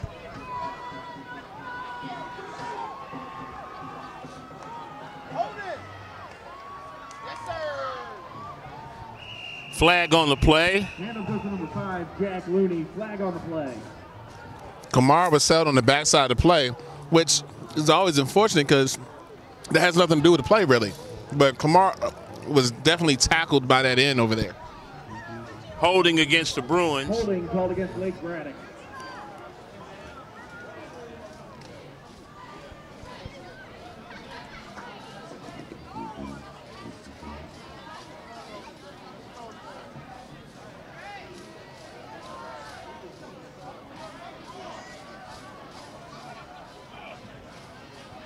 But that, like y'all said, that's a good idea.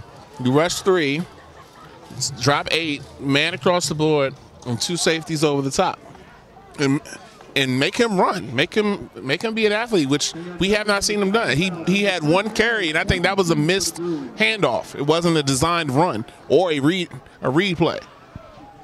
He's clearly expressed no desire to move the ball up the field on foot. Darcy back to pass. Too much time again. Wow. Couldn't catch up with him. But if you get him moving, he loses his accuracy. Or you get him moving to his left. He was rolling to his left, and the receiver's open. He couldn't get his hips around to throw the ball. But Shiver should have had that sack in the backfield. If you get your hands on him back there, you need to bring him down. Darcy doesn't appear to be fast, but he is proven to be elusive. Yeah. 3 receivers to the left, 1 to the right. Screen in the middle. Completed. Pick up about 10. Titans did a good job of rallying to the ball to keep that a minimal There's another gain. flag on the play. It looks like it's in the area where holding would take place. Definitely, Lake Braddock made the adjustment on the play call, knowing that we would send that free rusher, so he sent the screen behind it, and it was holding effective. Lake Braddock. Except they held. Keep backing them up. We need to play on the other side of the field.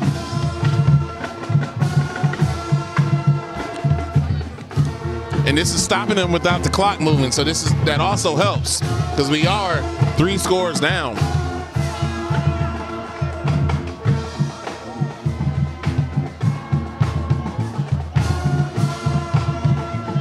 the end of the half, Coach Longerbeam was really giving it to the head referee, saying there were about 14 calls for them and 2 for us. And I won't say makeup, but we sure are getting a heavy dose in this second half. Either the referee's eyes open or it's a new game. However, he did what he had to do, and it's 2nd and 30.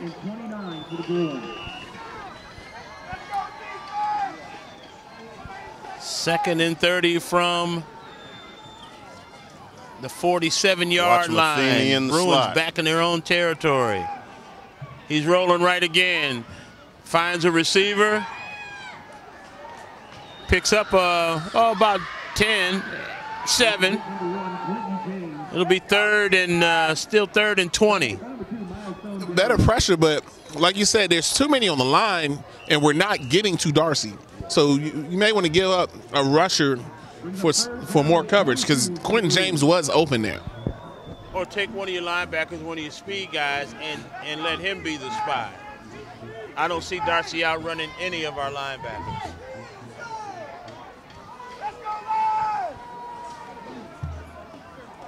Third and 20. Titans show blitz. They throw the inside. Quick slant. He picks up a good 11, but it'll still bring up a 4th and 12. Be mindful of the fake because Darcy is also the punter. So you got to be mindful of the fake.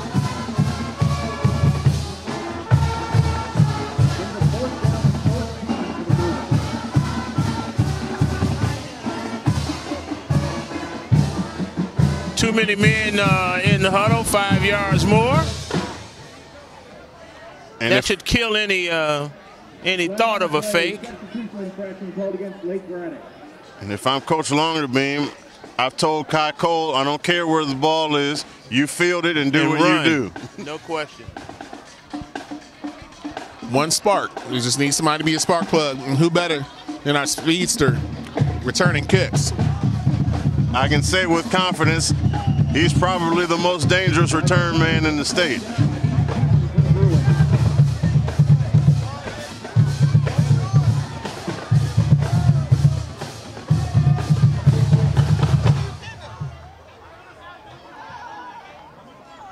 Back in punt formation. Oh, you got to block somebody. It went in. It bounced in the end zone. It appears to have bounced in the end zone and bounced back. TC will have the ball on the 4-yard line.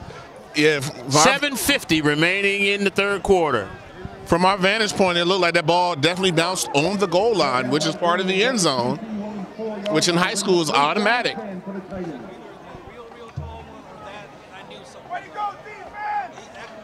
But the defense did their job. They held them to no points. The offense have got to get some points here on this drive.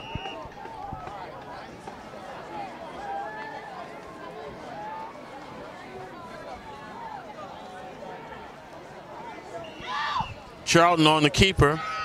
Picks up about 2. It'll be 2nd and 8.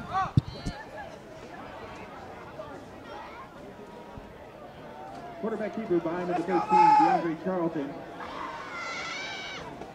Stop made after a gain of 1, brings up 2nd and 9 for TC Williams.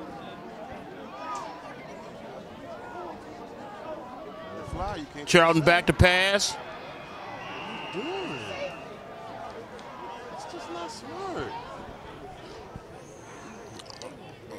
It's got to be, Charlton's hanging onto the ball too long, so it's got to be something quicker. You got to call a screen here, something that he knows to get the ball out of his hands quickly. Because he don't want to put him into a position where he has to read a defense with this little bit of real estate behind him.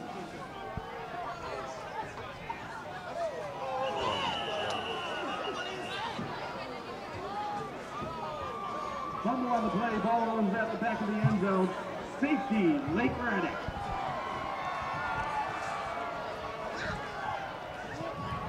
With 6:50 to go in the third quarter, the score is the Lake Braddock Bruins 25, the TC Williams Titans 0. Another miscue for the Titans, gives up 2 more points. They go down now more than 3 scores. And they have to free kick. Time is becoming a factor here, so TC's got to start doing something special here, or the 2017 campaign will come to an end.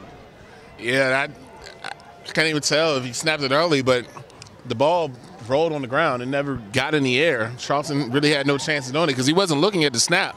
So it must have been a lineman that in the center just snapped the ball. That's just right by him, out of the back of the end zone. No, he had no chance to catch it. He was looking at a receiver when the ball was snapped.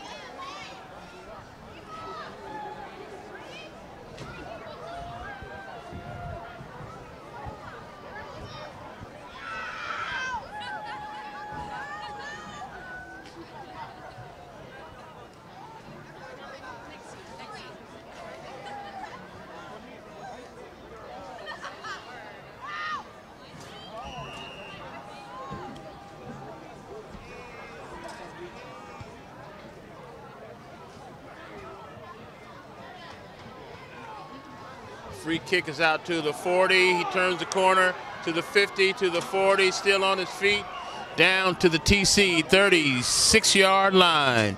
25 yards on the return. Stop made by number 4, Tavares Brown.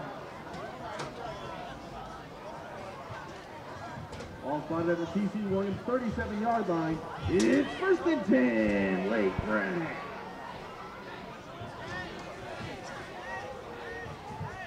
Titans have to hold here. You go down 5 scores from 12-minute quarters, it's about done.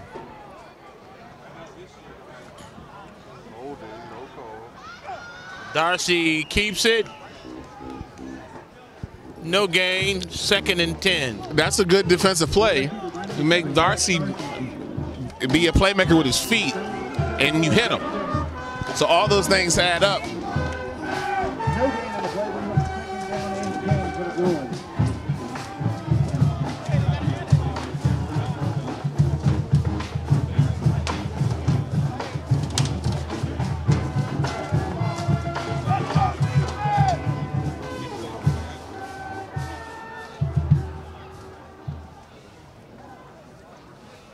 Darcy handoff to number 5 there. They catch him in the front of the line. It'll be a 3rd down.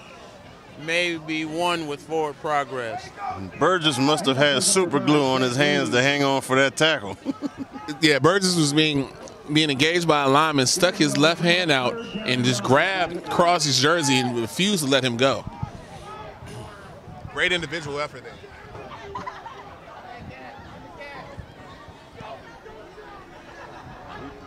Darcy back to pass, over the middle. Complete at the 6-yard line. There's a flag on the play. Holding. It's holding coming back.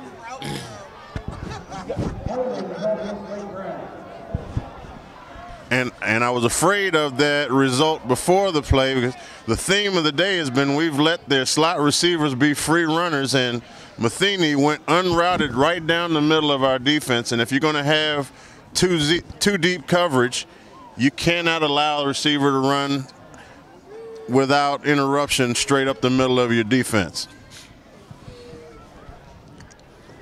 That, in combination of not putting any real pressure on the quarterback, is a formula for disaster. Titans are bailed out by a holding call, but the defense schematically has been out of position. Schematically, they're out of position. And the offense has been, dare we say, non-existent. It's been predictable, and it's being read. So the game's not over yet, but they're going to have to do a Superman's effort to get back in this game. Abdallah appears to be the Titan that is down on the play.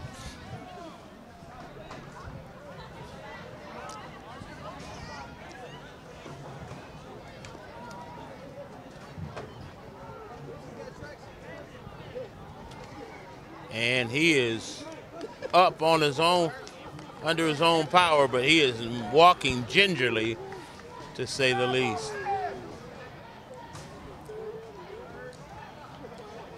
It's 3rd and 30 where we've been before. You got to plug up the middle. Like you said, rush 3, drop 8, put a linebacker in that spot where he's trying to go and change that route, but cannot allow free runners coming downhill. The Titans defense has not had a game this year without a sack. They've had no sacks today. Let's go, Krishauna! Not for lack of opportunity. Quick pass underneath. And they pick up about 9 or 10. The typical long 3rd down play, screen or a draw, and that was a screen. They got 10 yards, but it's 4th and 20, and the defense again holds. Lake Braddock hasn't done anything special, but the little things that they do, they're doing it well and consistently. There you go. Looks like they're going to add 5 on it for a delayed game as the back judge throws his flag.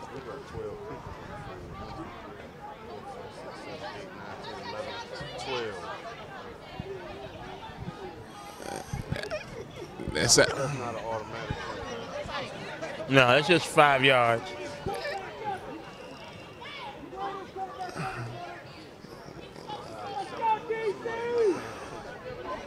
I think what happened there, the Titans actually had 12 in the formation. Coach Lagerbeam got the timeout before the ref threw the flag. They sent Harris back to return the kick as well, and no one came off when Harris went back to be a returner. No flag because of the timeout.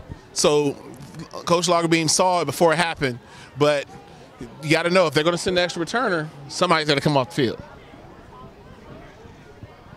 And generally, the defensive guys know who that is, and they will send them off.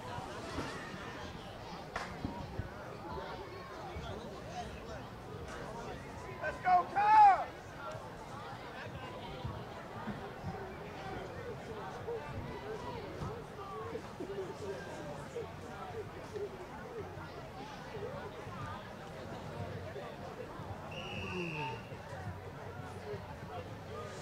Fourth and 22, Bruins in in punt formation.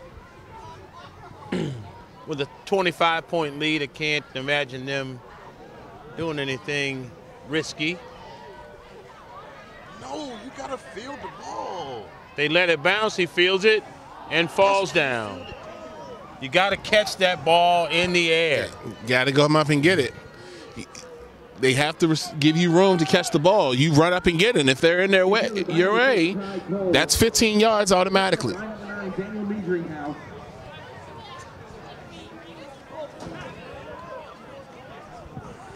4:25 to go, 3rd quarter. First round, Division 6A playoffs. 10-yard line brings a 1st down and 10 for the Titans.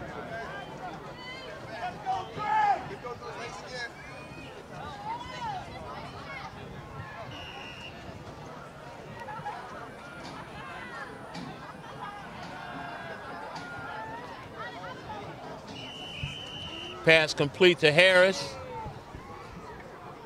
Picks up of about 7. Lake Braddock staying in that zone, so that's a man beater with the out route behind the go. But the zone, that outside corner is looking at that. You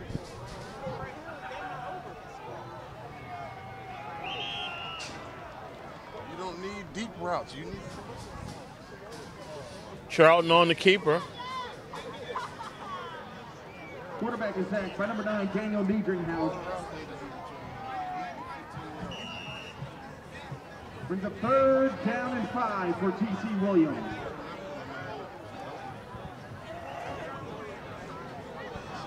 They're definitely not allowing us to go over the top because they know the speed for us is a disadvantage for them. Eaton gets a carry. Picks up about 12. Eaton ran with authority right there, and ran like he was going to run through that last defender, and he almost did, which is not the bad idea. Can't abandon the run here, but we're not going to be able to go vertical. You got to get crossing routes. Make those zone defenders have to use their eyes. Charlton keeps it, but they're not falling for that.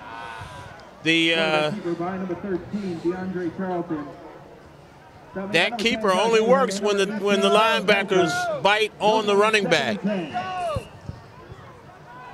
Yeah, they're playing zone. They're not biting on the read. They're just watching the ball and going to move to that side.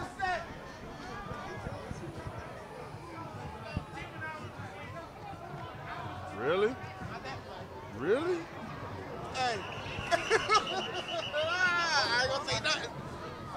There's a flag on the play. Eaton gets virtually nothing on the play. They are talking to the Titans, so I think he was going to call 12 men on the field, but he's going to pick the flag up. They picked the flag up. There's no flag. Because Kai Cole ran off, and he thought that receiver was still out wide, so he counted 12. Third down and 11 for T.C. Williams.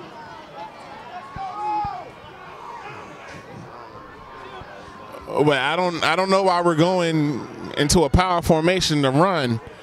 I don't mind running the ball, but not out of a power formation. You're limiting the athletes you have on the field.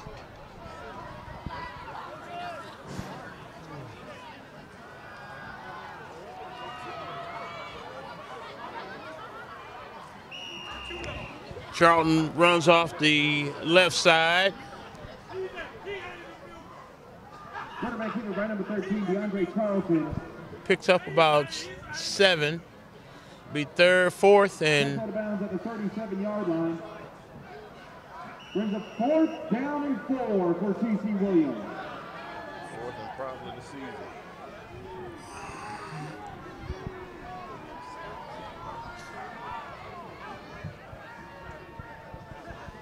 Charlton in the shotgun. Gets the snap.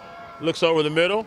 Yeah. Connects with Kai Cole. That's the first end-breaking route I've seen, and that's the void in that zone. They're stacking up the outside. 8 yards to the middle of the field is wide open. Got to do that until they adjust to it. Yeah, they've been giving us that area behind the linebackers all day.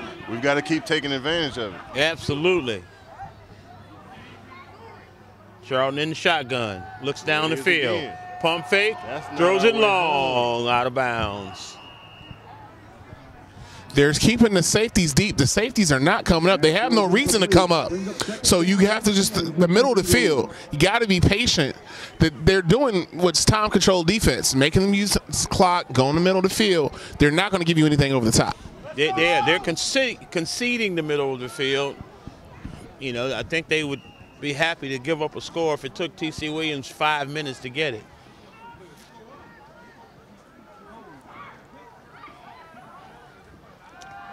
Charlton to Eaton. Eaton. Eaton.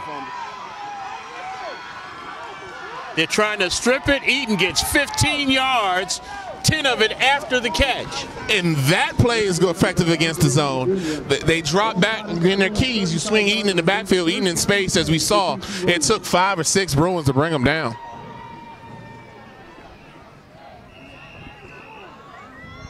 .135 remaining in the third. 1st and 10 TC from the 35. He gives it to Eaton. Too much traffic. He held it. Charlton held that a little long, and by the time he handed it off, the defense had responded. Yeah, that's on Charlton, because the read was correct. He has to let it go, and that was Eaton that was down. He gets up and kind of limps off the field. And at this point, I don't want my quarterback having to read on the run. He's got to read on the pass. I'm calling, if we're going to run it, give it to the back. He rolls to the left and looks back right and underthrows Harris. Actually, he was open. Yeah, he was open. And actually, Kai Cole on the corner route came open too, but we got him rolling to his left, trying to throw back right.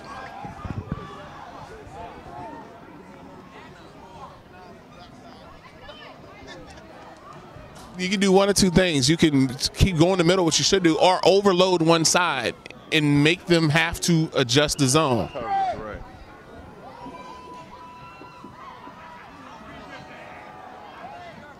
Screenplay was somewhat effective, but only for 5. They'll bring up 4th and 9.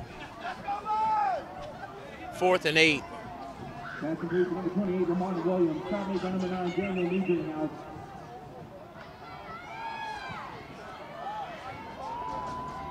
Brings up 4th down and 6 for T.C. Williams. Referee blew it dead. 8 seconds rolled off the clock.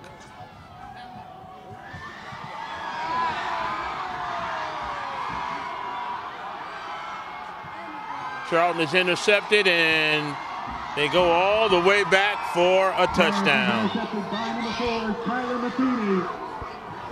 He read that throw to Harris and jumped the route, tipped it to himself, and took it back 80 yards, 70 yards. And they're not in a man coverage, but in essence they're in man under, where the corners are taught to let you beat them so that you're forced into a box between the corner and the safety, and it's going to force a bad throw if you go to that receiver, and that's what happens.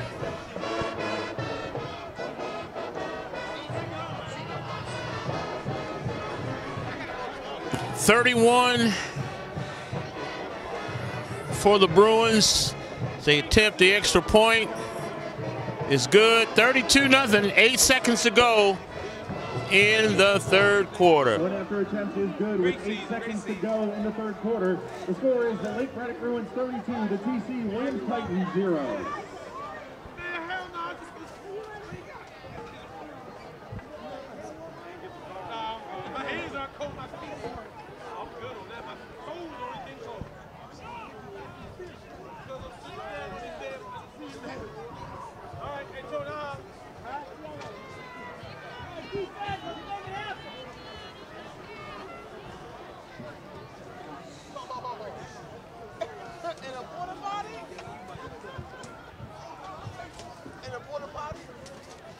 It has been all.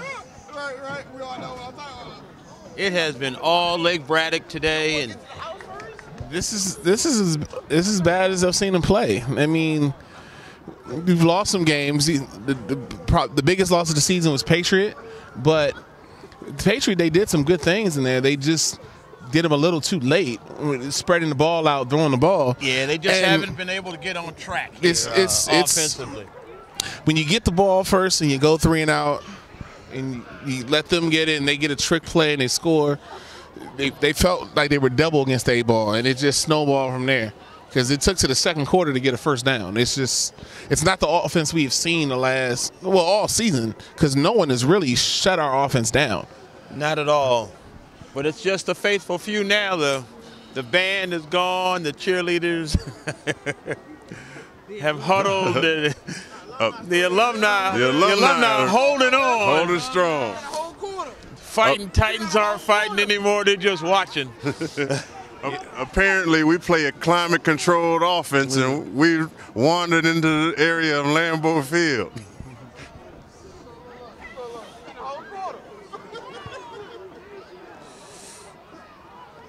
Ball is fielded by Harris, who reverses his field. We got something. He gets out to about the 35, but there's a flag on the play. Yeah, that changed the direction. You normally get that second one. Somebody's blocking one way when the play is switched. Holding called against T.C. Williams. All they really had to do was keep coming and just see one guy out and block that in. He'd beat everybody else.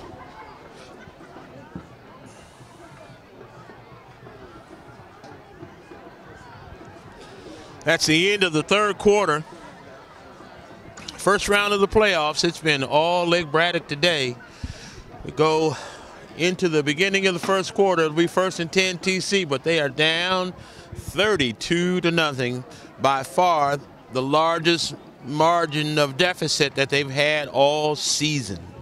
But stay tuned. We got 4 touchdowns and 2-point conversions coming right up. All right.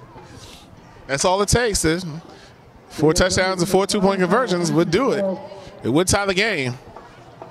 I was thinking 5 touchdowns and a win, but, you know. That'll come in overtime. Beggars can't be choosers. 17-yard line, brings a first down and 10 for the Titans. There's no time showing on the clock, but the referee is letting them play. Eaton has a ball. He's out to about the 19. Still no time. That should be the quarter. I guess they did an untimed down, which I don't, for the penalty on the kickoff. Anthony Eaton Jr. Quarter. Gain of 8 brings up second down and 2. March. Girls basketball. Okay. Got that heart rate, man. Blood pressure. That's the end of the third quarter. The score is Lake Braddock Bruins 32, the TC Williams Titans 0.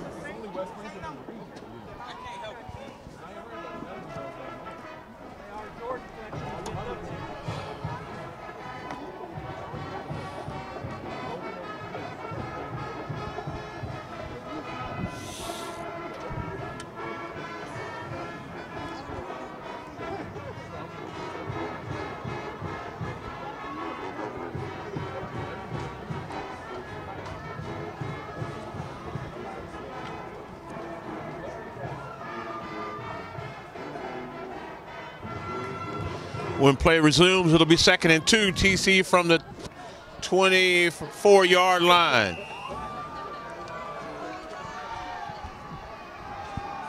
Charlton back to pass, backside to Eaton.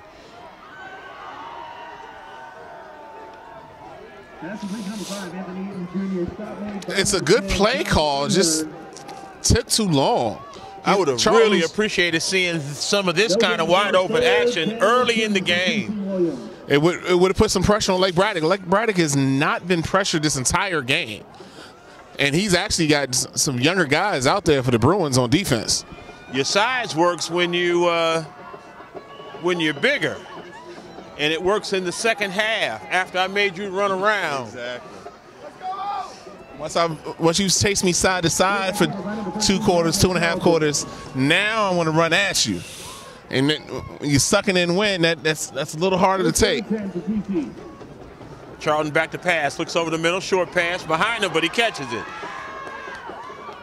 He runs out of bounds, looks like he's got 12 or 13, first down. This is maybe like how we started the Mount Vernon game. We started wide and spread the field out, then you ran the ball. That just give Lake Braddock, you know what I mean? Because Lake Braddock anticipating us lining up and running the ball, and that's what they game plan for.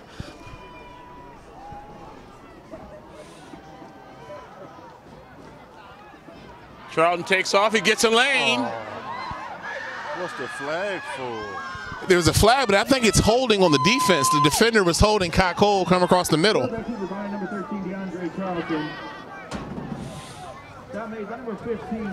Flag on the play way down the field at the 46-yard line.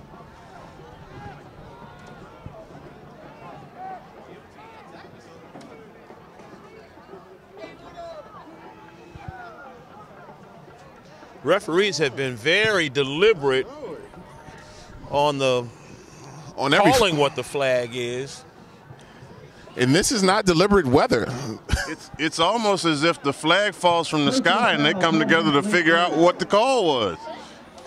Well, they called a personal foul, which is good, but it's just the 47 seconds of discussion to get to that point. The ref who calls the flag waits on the ref to get, on the official to get there, tells them what he calls and what they're going to do. Maybe I'm expecting too much, but generally when a flag is thrown, the official that threw it makes a signal. If anything, they come together to confirm and get the yardage. Down distance, yeah. I understand wanting to get it right, but this is not wanting to get it right weather. This is not the youngest officiating crew I've seen either. But usually the older crews have more of a game feel. They have better communication. It's a personal fouls, 15 from the end of the run, which will be 1st and 10 TC from the 22-yard line. 1st and 10.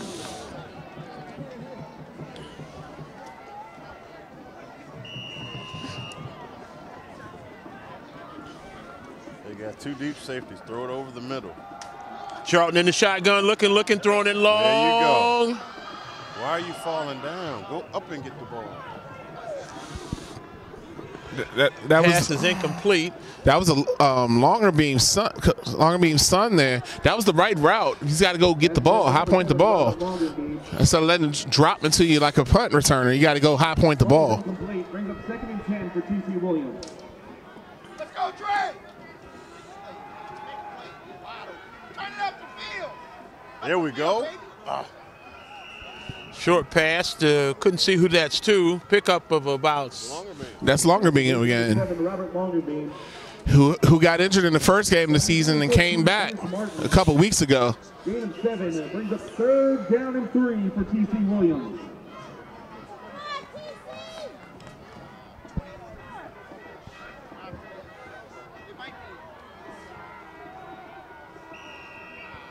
The entire line moved and the center didn't snap the ball.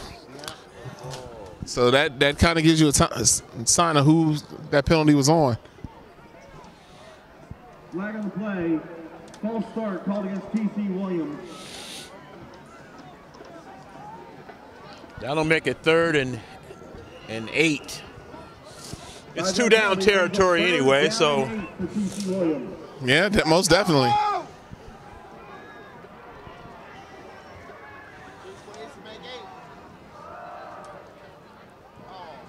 Pass thrown behind Treonte Rogers.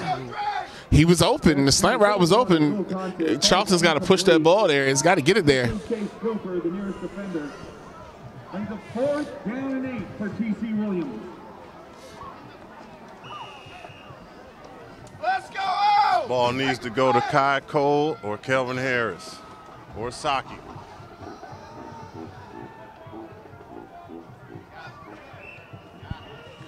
And you called it. Kai Cole. Harris is standing on the sideline, so Cole was definitely that weapon in the slot. Once again, he was rolling to his left, but he got a chance to set his feet. Right. It's a different thing. Where only the receiver could catch it. 1st and 10 for the Titans. Charlton's throws fade. Where he was out of bounds. But he was pushed out of bounds, so it should count. Good. It should count because he was forced out of bounds. I think that's what the ref is going to say. We'll see how well the rule gets interpreted here.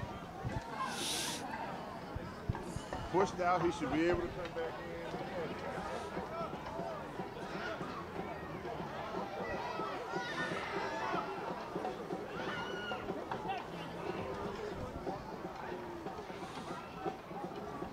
It is a touchdown. Touchdown. Kai Cole. You got it right. You got it right.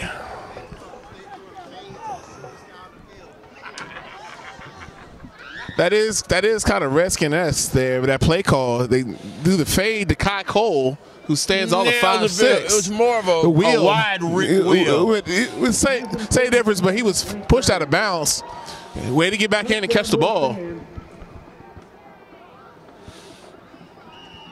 Titans do get on the board, 9:46, and they, of course, will be going for 2. Charlton back to pass. Looks to the right. Oh, good job. Throws it. Oh! He drops the pass. Kai Cole was open in the end zone by himself. Couldn't collect it. 9:46 to go in the 4th quarter. Titans do get on the board, 32-6.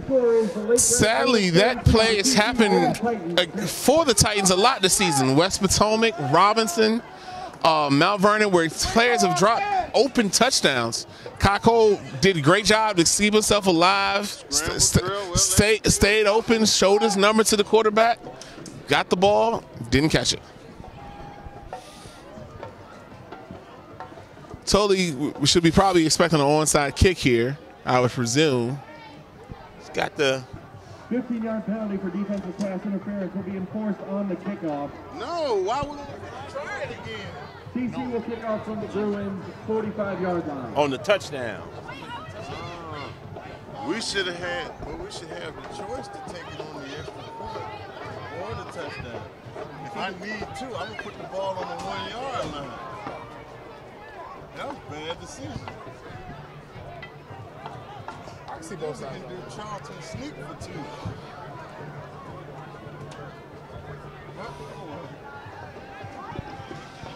Titans appear to be setting up for the onside kick.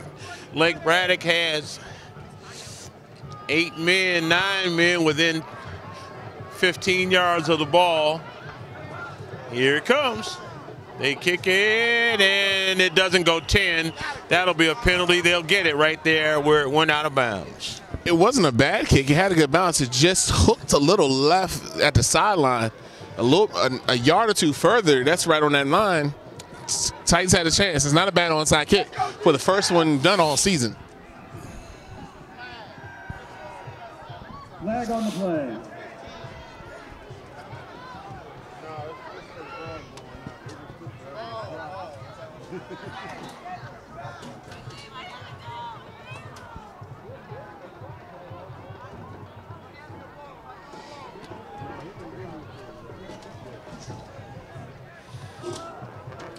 Illegal procedure kick out of bounds called against TC Williams. The Bruins, Darcy's at quarterback, but they have totally different receivers and running back. So Lake Braddock's brought in the second team. They can try to force a turnover, get the ball back quickly. Darcy hands it off. Gobbled right up. No gain. Lake Braddock should be content to just let that clock run. About 2 more sets of downs, and this goes to number 22, Noah Minotti. will be over. Yeah, that's Noah Minetti, who's now the running back for the Bruins, who we'll expect to see a lot of right here.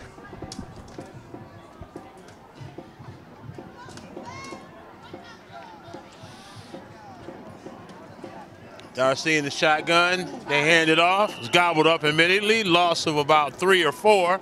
It'll be 3rd down and about 14. They kept the starting line and the starting quarterback, but the Titans seem to know it's a run, and they're pretty much at the quarterback. I doubt Lake Braddock puts the ball in the air right here. Keep the clock moving. They're milking the clock now. The tempo is slowed down. Anticipate another handoff and a punt. Let's go!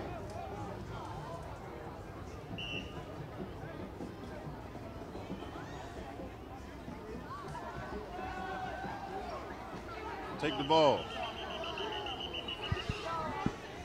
There's a whistle down. He loses another 2 or 3. It'll be 3rd and 4th and 15. Yeah, 4th and 20. I'm sorry. The refs actually did the Titans a favor. They blew that one dead quick. But now that you know they're running, you guys, somebody just go at the ball. Go at the ball because they're waiting on the contact. Be loose with the ball. Way to go, defense! 7:50 and counting in the 4th quarter. Cole and Harris back deep. Let's go, Kyle! Gotta feel it in the air. Don't let it bounce. Feel it in the air. Go get it! Block! Kick is off, Get the ball. and they let it bounce again. They're both very good return men, but they have to add that element to the game where they catch the ball in the air. One fielded by number 6, Kai Way to go, Cole. defense!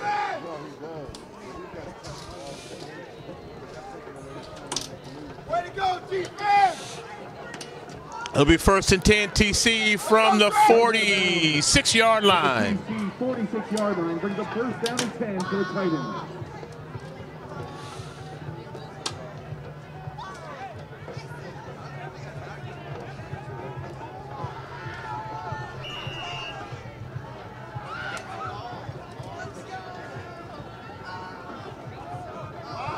Throws it to longer beam down the sideline, makes a move, still running. Down to about the 27-yard line. That's Coach Lagerby's son, only a sophomore. Impressive moves there. Now, the Titans have gone empty, so they're rushing forward. It's 5 on 7. First down and 10.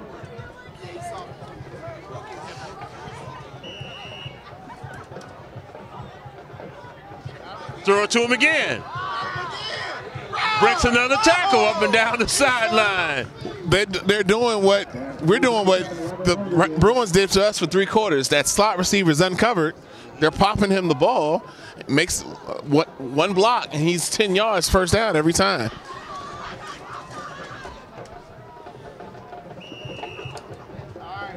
See if we can get a trifecta. Go get it, Terrence. Oh! He turned himself dizzy there, because if he just turns over there and sets, it's an easy catch.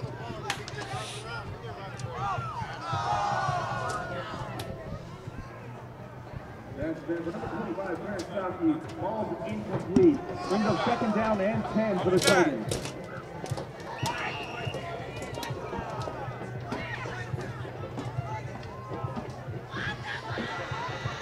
Charlton in the shotgun, looking to his right, throws to his right. Got Cole Harris underneath. Slips up. Pick up Number 9, Kelvin Harris. about 7, maybe 6. It'll be 3rd and 4. That's actually great touch from Charlton. Now he's in the flow of the game, but it just cooked too long because we ran the ball on the ground. Harris has those short cleats. He's slipped a couple times. And the intermediate cleats will grip the turf much better. Charlton to Cole. Touchdown. Touchdown, Kai Cole. Charlton to Cole. That's their 14 yards, another 6. That's their second one. And also, to your point, you can kind of see the black in the middle of the field, which means that the rubber underneath is popping up. That's a sign of a worn field. These usually have 10-year lifespans. It might be near the end, but you're right. He needs to have longer cleats to grip on this field.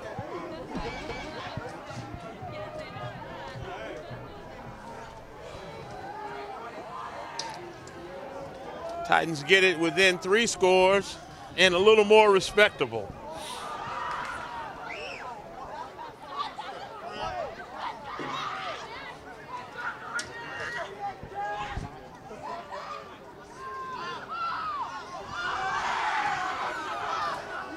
That's Kai Cole down, cramping. He had started showing signs of cramping earlier. A lot of kids, when it gets cold, don't hydrate. Thinking of, oh, it's cold, I'll be okay. You got to hydrate the same if the temperature is 90 degrees or it's 30 degrees, because your body does put it off even though it doesn't feel that way. You just don't have the same appetite for that cold water when it's cold outside.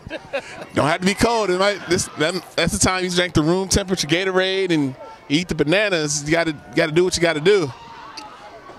Problem is room temperature is still 35 degrees.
Charlton back to pass, throws it, and it's incomplete. 6:12 remaining in the contest. Titans get on the scoreboard the second time, but they still trail 32-12. With 6:12 to go in the fourth quarter, the score is the Lake Braddock Bruins 32, the TC Williams Titans 12. So you get the onside kick here. You score and you go for two one more time, because now if you don't get the two, you're going to need the 2 touchdowns anyway. These scenarios got us being math majors up here trying to calculate, but first things first, get an onside kick. He had a good one last time. It just was maybe a yard short of getting to where it needed to be. So let's see if he can get a better bounce here. You want to make it bounce up at about the 8-yard point and then get under it.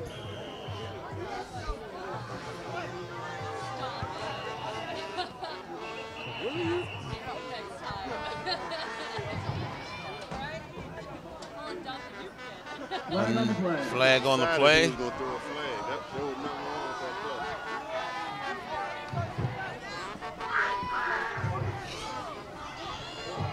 Offside called against TC Williams. 5-yard penalty. The Titans will kick from their own 45.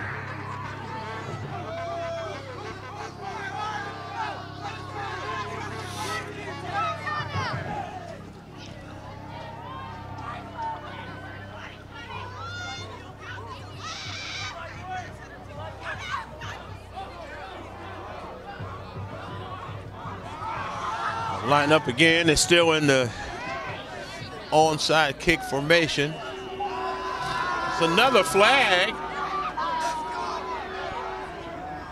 Can't imagine what this flag would be.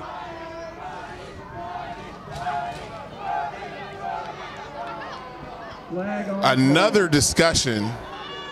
You get a one-time with 5 yards to kick, to do the onside kick again.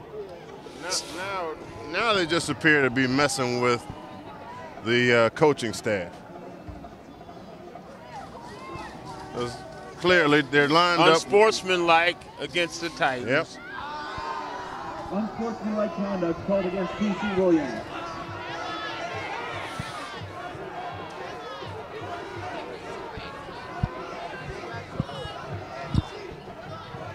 Fifteen-yard penalty. The Titans will kick from their own 20-yard line.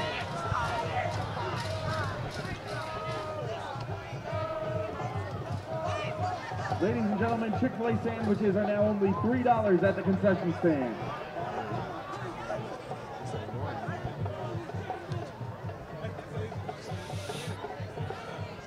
The Titans are kicking the ball off from their 20-yard line.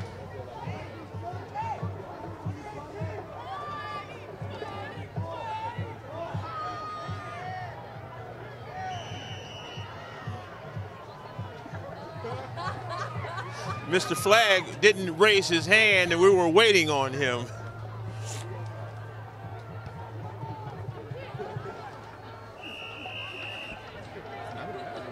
That was great execution by the kicker. Bad execution by the kicking team. The first 2 guys have to go and knock him out of the way. Blow him up. You just go hit him. You don't. That person, your job is not to get the ball. Your job is to go hit him. Because if they hit him, there's no one else there. They get that ball. It's little things. 30-yard line. It's 1st and 10. Lake Braddock.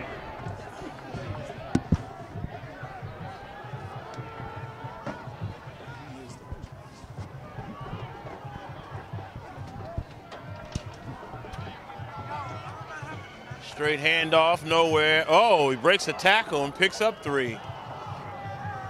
2nd and 7, 6:03 on the clock and running.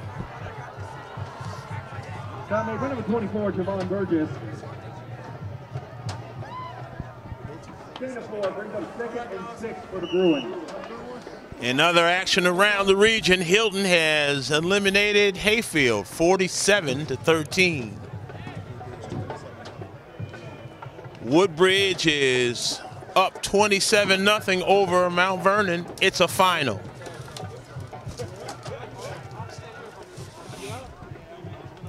Second and 8 here. Handoff off the right side, and he stumbles and maybe got back to the line of scrimmage. It'll bring up a third down. We're at 5:15 and counting.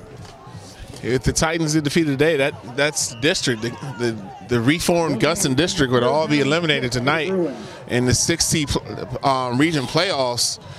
And it was a competitive district, but we definitely can say the Titans did not bring their A game, didn't bring their B game or C game today, to be honest.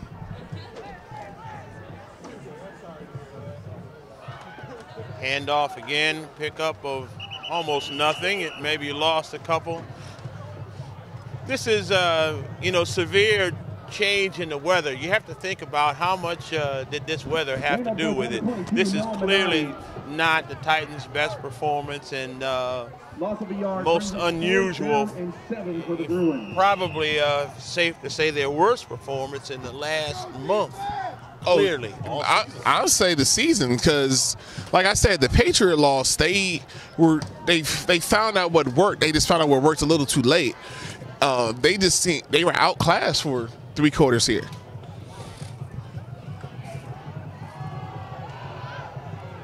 Roll out to the quarterback. It's no longer Darcy. It's number 13 in there. That's Billy Edwards, a freshman. Quarterback keeper by number 13, Billy Edwards. Backup, and he's stopped short. Turnover on downs. Mark down at the TC Williams 25-yard line. Turnover on downs. The first down and 10 for the Final. Titans. South County is eliminated 48-12 by Freedom. Next round of the playoffs will be next Friday. I hope it's hopefully it's warmer. And the first upset, Madison goes to Centerville and eliminates them 22-15. Madison upsets Centerville.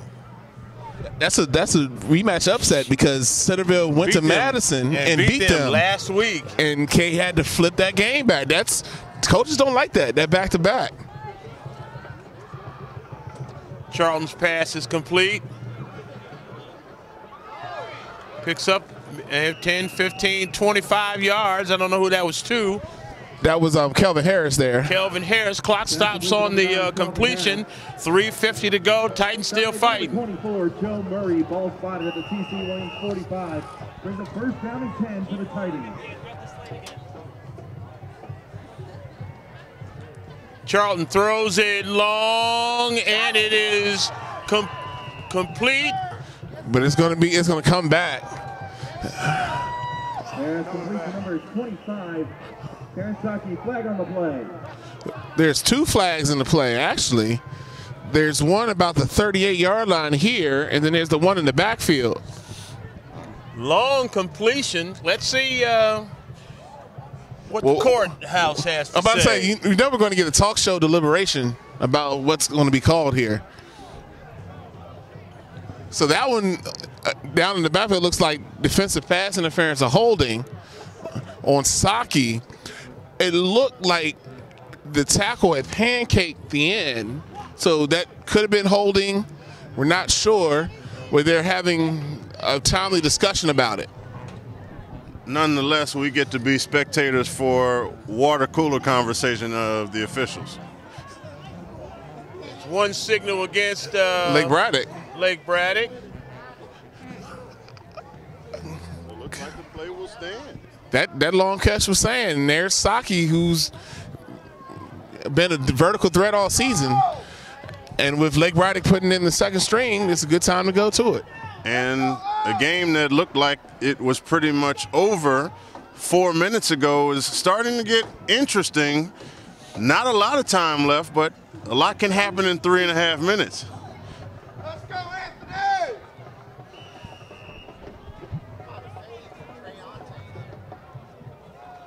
Charlton back to pass. Looks up. Throws it. To, who is that? That's Kelvin Harris. That's Kelvin Harris. Touchdown. Titans. And this, like you said, this is you go for 2 here, make it 32-20, and then you start thinking about timeouts and stuff. But the Titans did use one at the beginning of the third quarter. But it's good to see that the Titans didn't give up, haven't mailed it in, and they're still competing. Still fighting.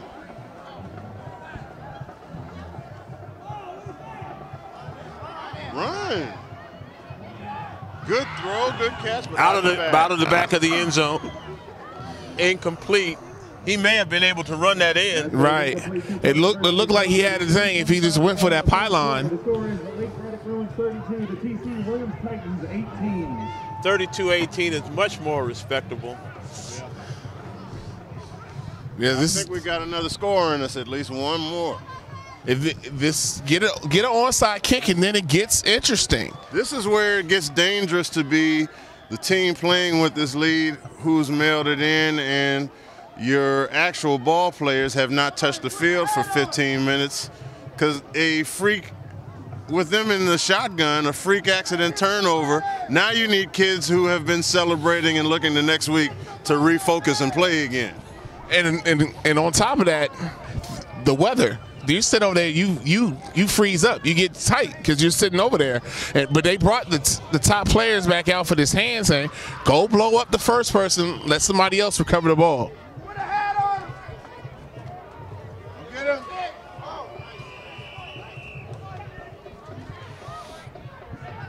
Onside kick recovered by number 2. Lake Braddock will get it 1st and 10 from their own 47-yard line. 3:23 remaining. I'm expecting 3 handoffs. Titans should get the ball back with about 1 minute and 30 seconds to go. They brought back the starters because Crossy's back out there, Whittinger's back out there, Matheny's back out there, James is back out there. So coach is getting a tad nervous on that other sideline.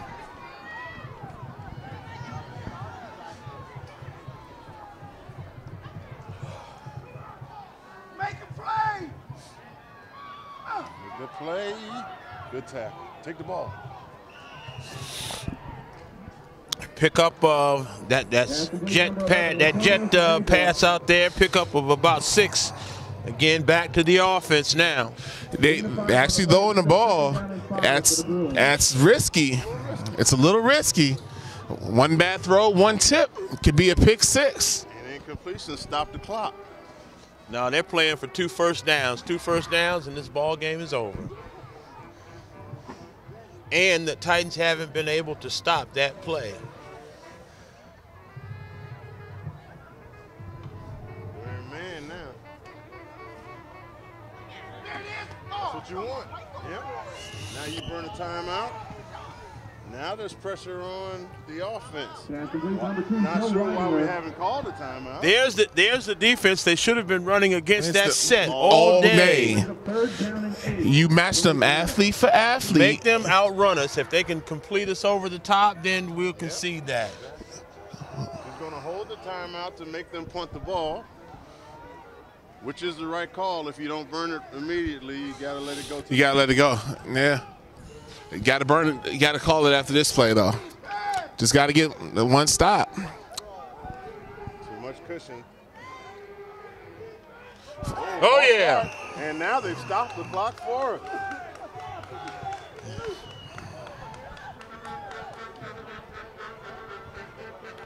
The left guard for Lake Braddock is pointing across, but the left tackle dropped 2 steps and got in the pass blocking. And definitely still not a comfortable situation, but continues to get more and more interesting here. And that stops the clock. And we didn't have to burn the timeout. But they wound the clock back up. And that's not how the rules of the game go. Under 2 minutes, the clock should not wind after an offensive penalty. The first sack of the game. Timeout. First sack of the game. That was Abdul Kamara. So now we've got touchdowns by Harris and Cole. We've added the sack element. Now we've done the things necessary for Titan wins. We've made it part of a possible equation again. Now, Lake Braddock, do you punt this ball here? Is you punt it? The returners haven't done that in all day, but Cole and Harris have gotten off in the fourth quarter. Now they're in the flow of the game. What do you do here? And fourth and 20, you absolutely punt. And that's the only missing piece to a Titan victory is a dynamic return play. I hope to see it right here. My only thinking is, do they punt it out of bounds, or do you punt it in the field? That was my only thinking. I know they're punting it. I would directionally punt it out of bounds. Field the ball in the air. Catch it in the air. There you go. You got to shorten it. That's the way to play that. Right. Kick it short. You still got to return it. I'd love to have somebody block this.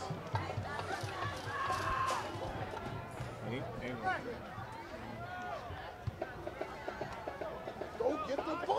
Oh, you got to catch the ball, man. Dang. You got to catch the ball. Once again, Kai Cole does not catch the ball. He lets it bounce, and by the time he picks it up, the coverage is there. Right. He has to use his speed. If you catch it running start and moving forward while they're running the other way at you, your 1-2 quick moves, they're off balance, then you can go. Well, I was off 10 seconds. We got it with 1:20 to go. I told you that math. We weren't math majors, Coach. We weren't math majors. Timeout. Lake Braddock.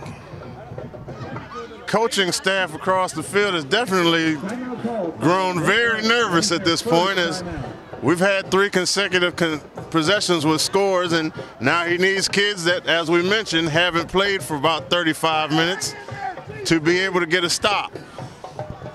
And that's hard when you shut your adrenaline down for a game thinking it's already done. Then you got to kickstart it. That's when funny things happen. Your mind does one thing, your body does something else. But he's definitely brought back in his starters here. 1st and 10, TC from their own 35-yard line.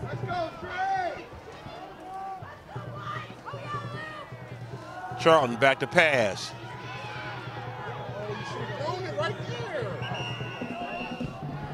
That's probably the worst decision he could make. He had Harris about 5 yards down the field, but he easily got the first down to stop the clock. And if I'm Harris, I'm doing jumping jacks in front of him to make him see me there wide open in front of him. 1 minute, clock running. Charlton back to pass. Throws it to Treonte Rogers. Rogers, pick up of about 5, is out of bounds, stops clock, 52 seconds to go.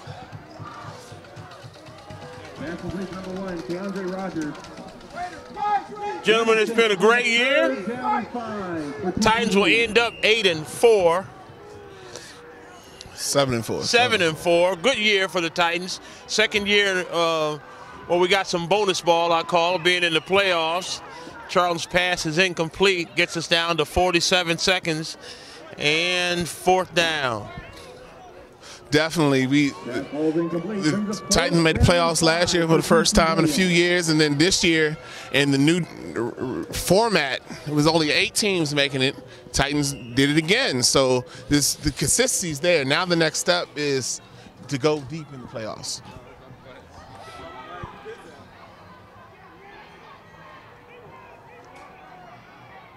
Run. Throws it back across the field. He got it. Good catch. That's pass interference, that flag, because the safety tried to go through him for the ball. Terrence Saki catch, got to be pass interference. They'll decline it. 34 seconds to go. Clock will stop. And that's the senior just not wanting his high school career to end. He willed his way to a completed pass there. And good job by Saki to make himself available for the ball. Good job. Now the Titans need to get on the ball here, because once it's set, the clock's going to run, because they're not going to take the penalty. Should add on to the play. No, if they give him yards, no, it's either you either get the penalty or the result of play. Or the play. It would be 15 from the original line of scrimmage. Yeah. That's a bigger gain, so they're gonna stay with that. Get on the ball. 34 seconds. Clock's gonna wind. Result of the play, ball will be spotted at the 33-yard line. First down 10 for T.C. Williams. The ref is making one of the players come off, and Coach Longerbeam was trying to find out why.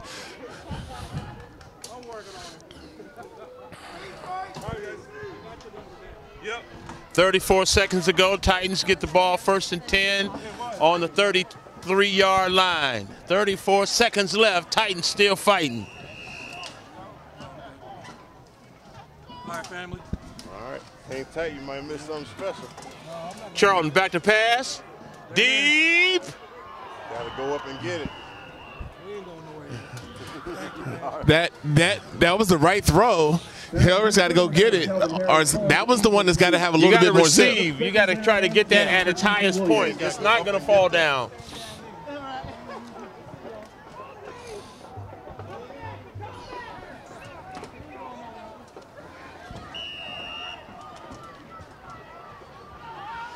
Charlton rolls to his right. Let it fly. Gotta let it fly. And throws it away. 15 seconds to go. On that one, he was patient. Rogers was coming across the middle of the field. You hit him, first down, the clock would have stopped.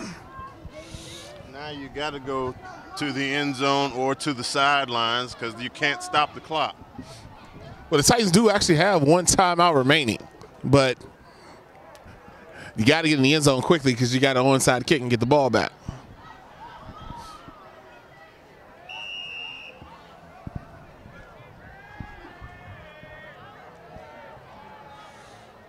Charlton gets the snap, looks long, floats it. Intercepted. Rogers turned the wrong way there. If he turned over his right shoulder, it would have hit him. Or at least he would have stopped to go get you. 7 seconds remaining. That should do it. Bruins will kneel on it one time. Gentlemen, it's been a great year covering the Titans. Titans will end the season at 7-4, second year in a row making the playoffs. Program's definitely moving in the right direction. We just got to bone up a little bit more, and we'll go deep into the playoffs. Yep, this team will continue to grow. First consecutive playoff appearance since the early 90s. So, again, definitely great program growth. And with the talent we have coming back, no reason to think that the next move isn't to host a playoff game. I think that's the next goal. The next goal, be one of those top 4 seeds, host a game, and to go deep in the playoffs, get past that opening round, which is now, by being a better program, the benchmark's higher. And we got to look at that non-conference schedule. You put one Patsy on there, we're 8-2. We do host a game. Yeah. But that's it. The final score from Lake Braddock High School, first round of the playoffs. Titans fall to Lake Braddock, 32-18. This is Jim Gibson, Felix Tremel, and Jimmy Gibson saying goodbye. Wonderful season, Titans. Congratulations to all the seniors and Coach Longerbeam. A Twilight Madness for basketball will be 1 week from today, right about this time. Again, thanks for tuning in. TCTV, Everyday Titans. Once again, the final score, Lake Braddock 32, Titans 18.